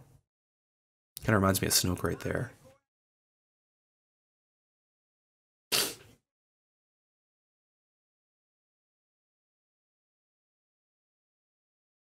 Yeah, so obviously Emphas Nest and her Cloud Riders want this coaxium big time.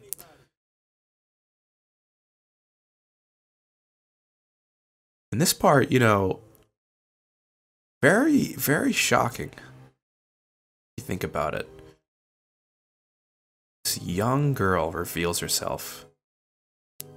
She's the Marauder, that insane pirate that he fought on the train. This ferocious young warrior. And she needs a drink.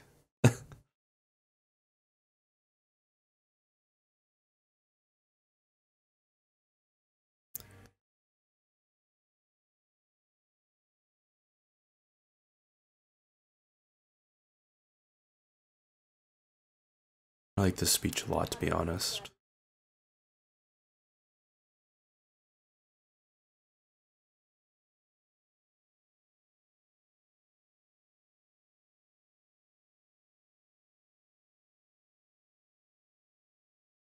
It's interesting right there. I think it might have been Star Wars Ramblings or somebody else's channel that I was listening to.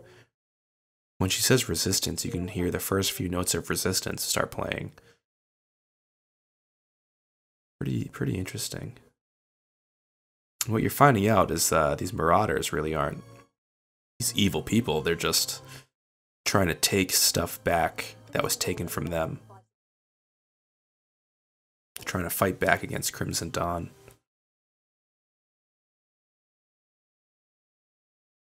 Then the reveal that we got a lot of guys from a lot of different planets. You got Johnny Two Tubes there. Weasel from the Phantom Menace reveals himself. I thought that was so cool that they put Weasel into this.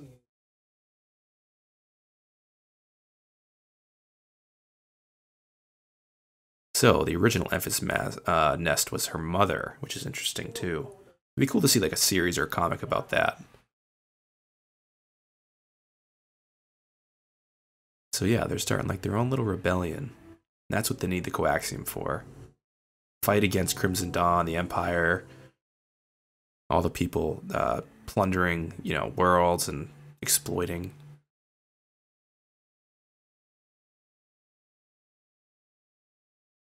Little rock formations are super interesting.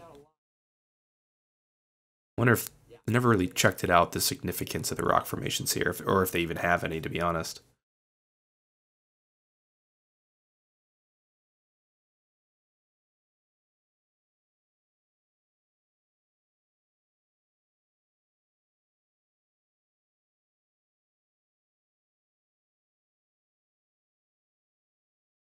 So yeah, Han's like gonna concoct a plan in order to help out Enfys Nest, which it's like a little bit of a like the showing of the innate goodness of Han. Because, at the end of the day, that is Han.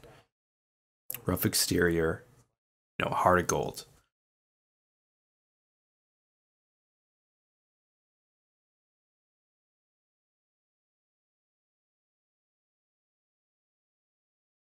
Yeah, so Beckett's not buying it. He's not in. Kind of too bad, I like Beckett's character. You think he's about to leave here and interesting, you know, he like taps Han on the face there, kind of like a father to his son. Looks a little disappointed too.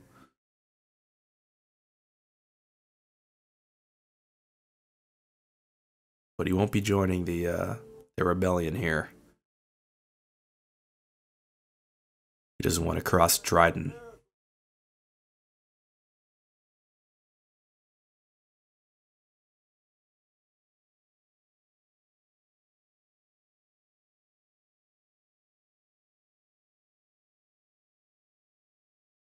Yeah, I love this little drop about Tatooine. Big shot gangster putting together crew. I mean, it's got to be Jabba, or something. We had to get some Tatooine in here, right? Oh yeah, there we go. So there's definitely some markings on the pillars there on the beach. I'm gonna have to go research that too. I'm very curious as to the significance. Maybe it's like some sort of holy ground. Maybe they're graves.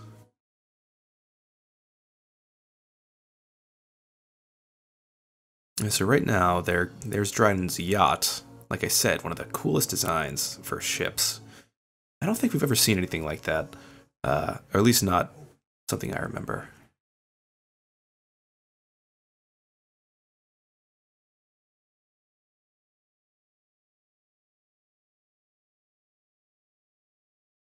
Yeah, so now they're going up to Dryden's little office, up his swaggy elevator.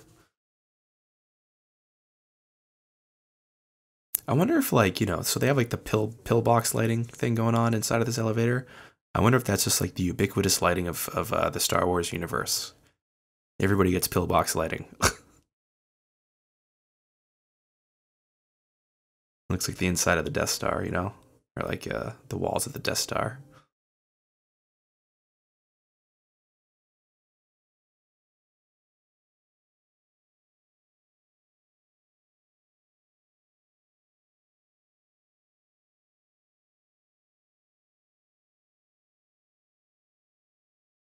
So when I was watching this, I knew right here something was up. Like I figured like somehow Dryden just knew could see through the bullshit right here. That like was going on. That there's some sort of ploy. But I wasn't sure how.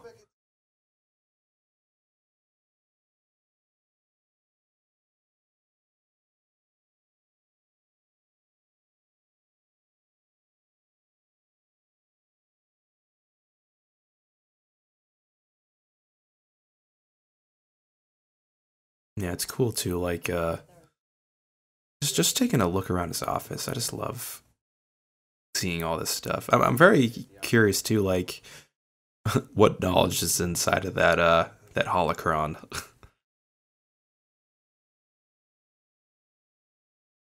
Oh, yeah, so Dryden just looks so menacing here. He definitely, he knows something's up.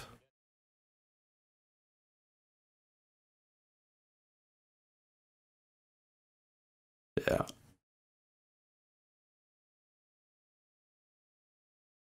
I love how Dryden's just playing with him at this point. Playing with Han, just toying around.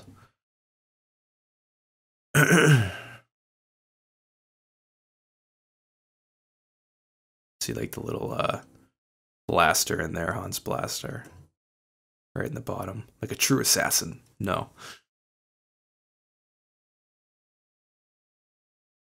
Yeah, the design of the coaxium was smart. Use ferrofluid, magnetic fluid to keep it kind of stuck in the middle of a vial. Very, very smart. Easy visual effect too, It looks cool.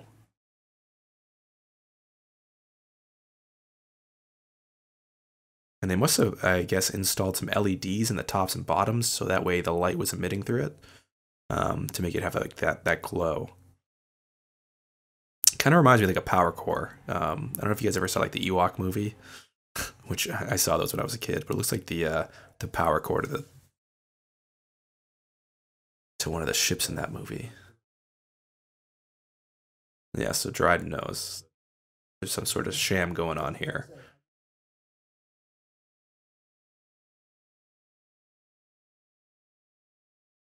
So now we're to assume that like Kira betrayed everybody.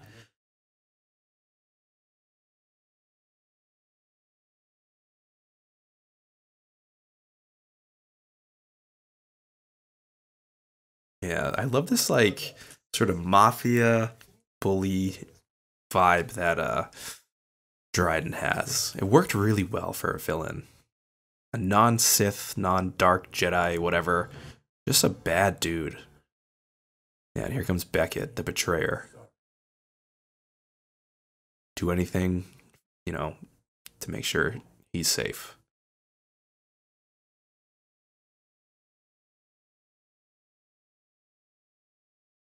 And he says, he shouldn't have trusted anybody.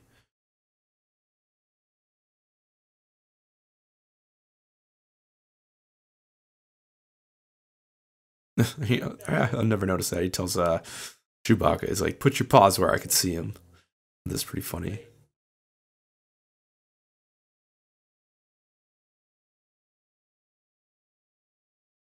Yeah, so this is where some stuff starts getting real. The big battle on the beach. Emphas, or who we think is Emphas. Love the design of that alien in the helmet. We need more aliens in Star Wars, guys. More aliens.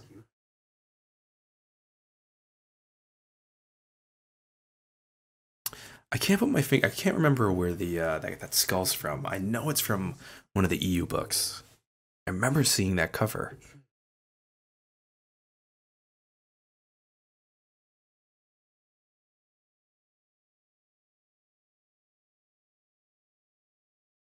You can really like see in Kira's eyes how terrified she is of Dryden, which begs the question. Like I'd love to know more about him and his background and the things they've done. It's definitely a little bit of an abuser, uh, hostile relationship going on there.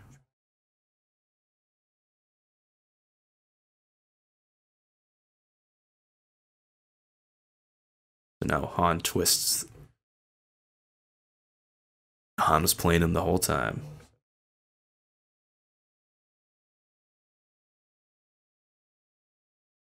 So it's pretty clever, He gets all the guards out of the yacht, leaving or he gets almost all except for one, and then he leaves Dryden pretty vulnerable. And here we go, superpower move from Memphis Nest, and her music kicks up. We got like the Greedo looking guy, two tubes, Weasel. Everybody's going bonkers on the sand of fighting.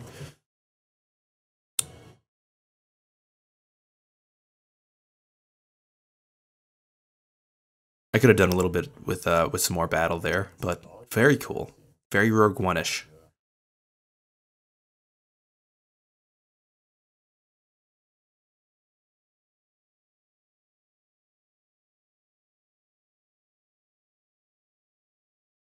Yeah, so we find out the coaxium really is in the room with them, and now Beckett's taken out the last guards that Dryden has, leaving him completely alone.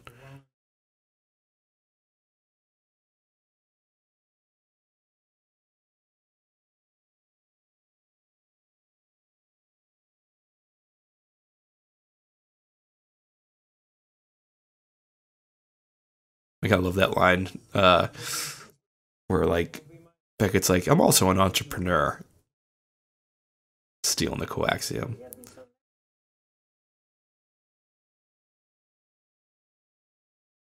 Yeah, so now the most tiniest duel happens, but I think this is great. When you have a side story in Star Wars, I think this is how you want to have like like a climax duel. It doesn't have to be the end of a galaxy thing, like the fate of the world is on the line. I love those blades too. Reminds me of the Praetorian Guard blade with like the little plasma thing on the end.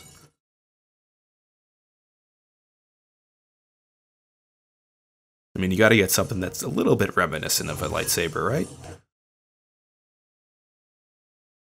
The red signifies his dark allegiance.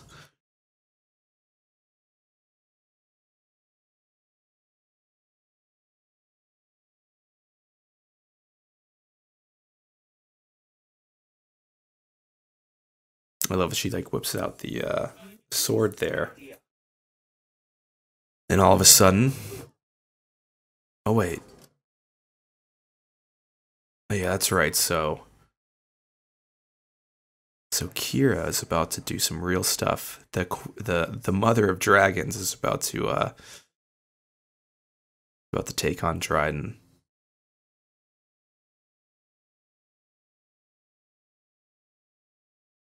So yeah, we're getting some more information here that we know that like a lot of crazy shit was taught to Kira when she was traded and bought. I gotta be honest, is that it's actually a pretty good orchestrated fight. Um, I like how fast it is. Yeah, she takes Dryden out. Nice spin move and a freaking space knuckles right to the chest there. Space brass knuckles.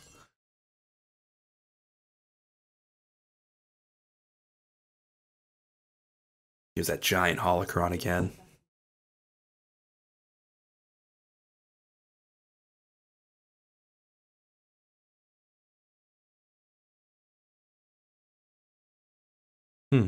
So interesting because hearing the love theme now playing a little bit more like in a minor key, kind of alluding to like, this isn't good right now. Seems good, but something's astir. The music's letting us know, like know that like she's lying to him.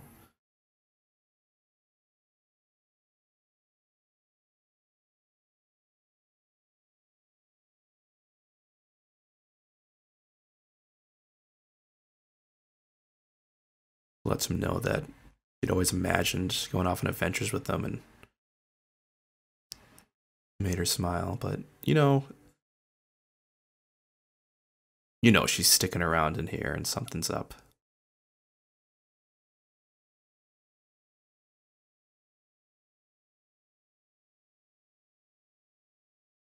Also, it's so weird. Like I got to research again. Like I've been saying, I want to know the species of Dryden. I know he's humanoid, but that dude literally turned like white after he died. Very interesting. So yeah, Chewie's held at gunpoint, walking up the coaxium to let's see, I guess however the hell Beckett's getting away. Oh yeah, so now she's putting the key that Dryden had on his, or the ring that Dryden had on, into this computer, and the hologram pops up. This scene made my hair stand up. I was like, I knew exactly what was happening. I know that voice anywhere. So it's interesting, they bring Darth Maul into a movie like this. The leader of a crime organization. Little faint duel of the fates going on there in the background.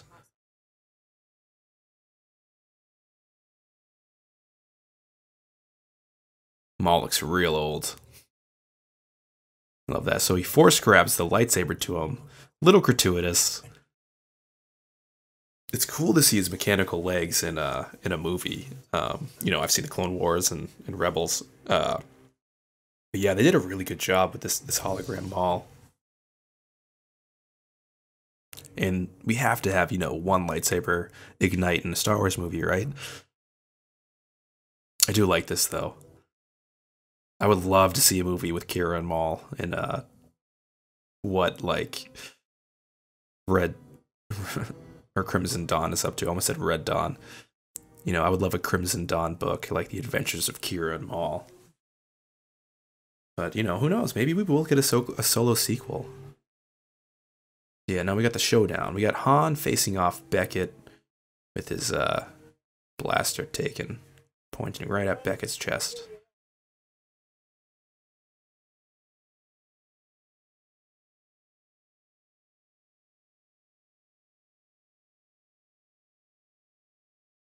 Yeah, so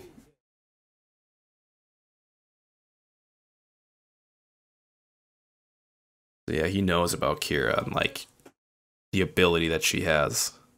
You know, she's a skilled killer. Right here. Shoots Beckett without even letting him finish. Definitively closing the argument that Han shot first. A pretty brutal moment again, like, just shoots him right in the chest. A little bit like a Heat moment here between Robert De Niro and, you know, what's his name? Robert De Niro, Al Pacino, you know, the protagonist and antagonist kind of aligning at the end, understanding each other.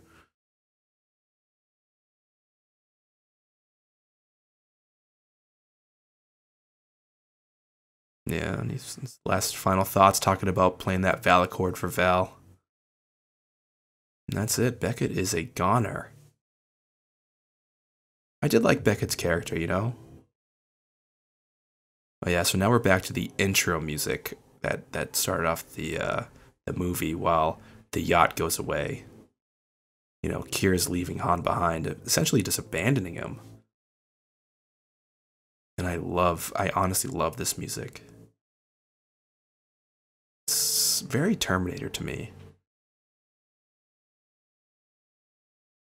Changes a little bit at the end there. A little different take on the romance theme, a little more bittersweet.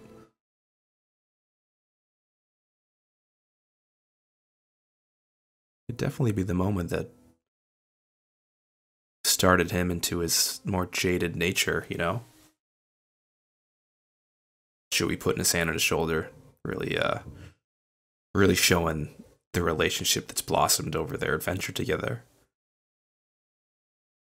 You know, it's pretty sad, you know, you can feel the in that one scene they actually really did capture the sadness it looked like that Han had. Now we're back to this like end of a Mad Max movie vibe to me. Very cool. Yeah, there's two tubes. I love two tubes design. That's one of my favorite things in Rogue One.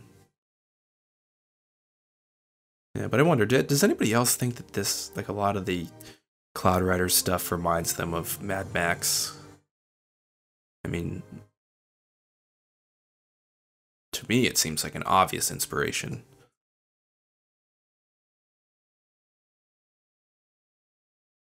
I love those speeder bike things. So cool.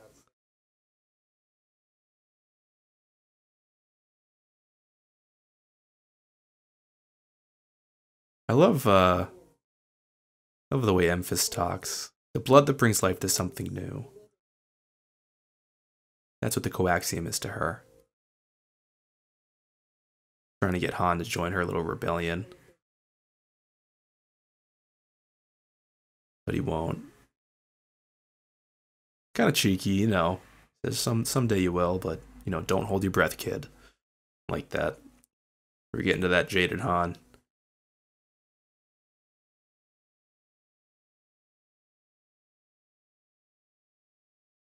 Yeah. And now it's like pretty clear, you know, Han and Chewie are a team now.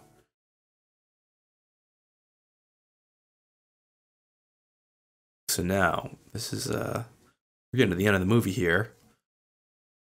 Han and Chewie are going to find Lando.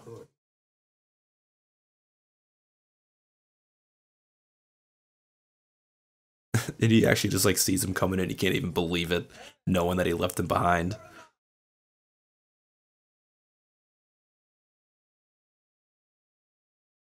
So funny.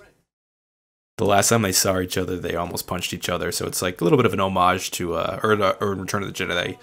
Oh, I'm sorry. In Empire Strikes Back, they almost punch each other when they first see each other. So I like that here. They're like almost like sparring off.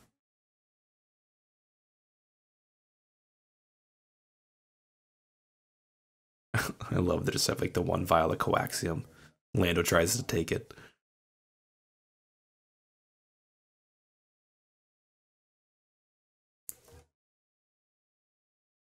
So much random credits and tokens there. Be curious to go through the art of Solo to figure out like the significance of some of this stuff. Well, as we all know, Han got his special card out of his sleeve. I love that. Chewie just playing along with Han. They're bros.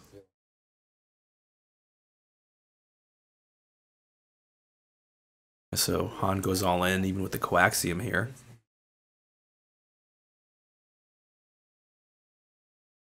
And now Lando knows his card's gone.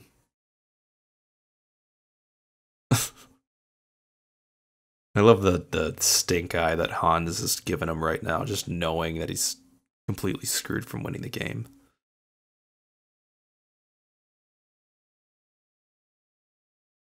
I like, even though like Lando knows he's gonna lose, he just says like, "See, look what I did."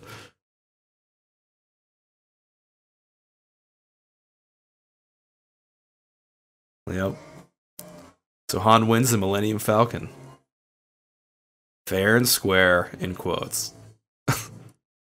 Yeah, this is cool. And a lot of those close-up, you know, switches of the knobs, the Millennium Falcon's taken off.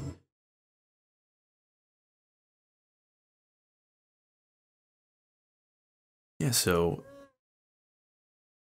about to head to Tatooine. I will say, Han's wearing a very peculiar shirt in this moment. And they both pull the lever at the same time. That's pretty cool. Yeah, so that's it. So I hope you guys liked listening to me kind of blabber through this movie. I do think that this movie is super fun. I highly recommend it. It's definitely not for a very young audience, I would say, just due to some of the stuff that's in it.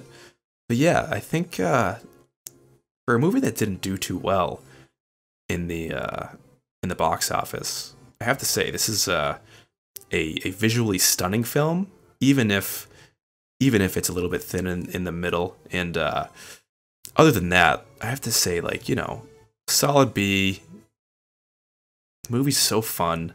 The creatures are nuts. You know, very, very great puppet stuff. You know, Alden Ehrenreich and Donald Glover, like I said in my review, really good. Alden owns his Han, and Donald is pretty good. Although, like I said, I do think Donald was more of like an impersonation rather than like his own version of it. But I hope you guys have enjoyed watching Solo and listening to me talk here. And AT-AT is signing off. Have a good one, guys.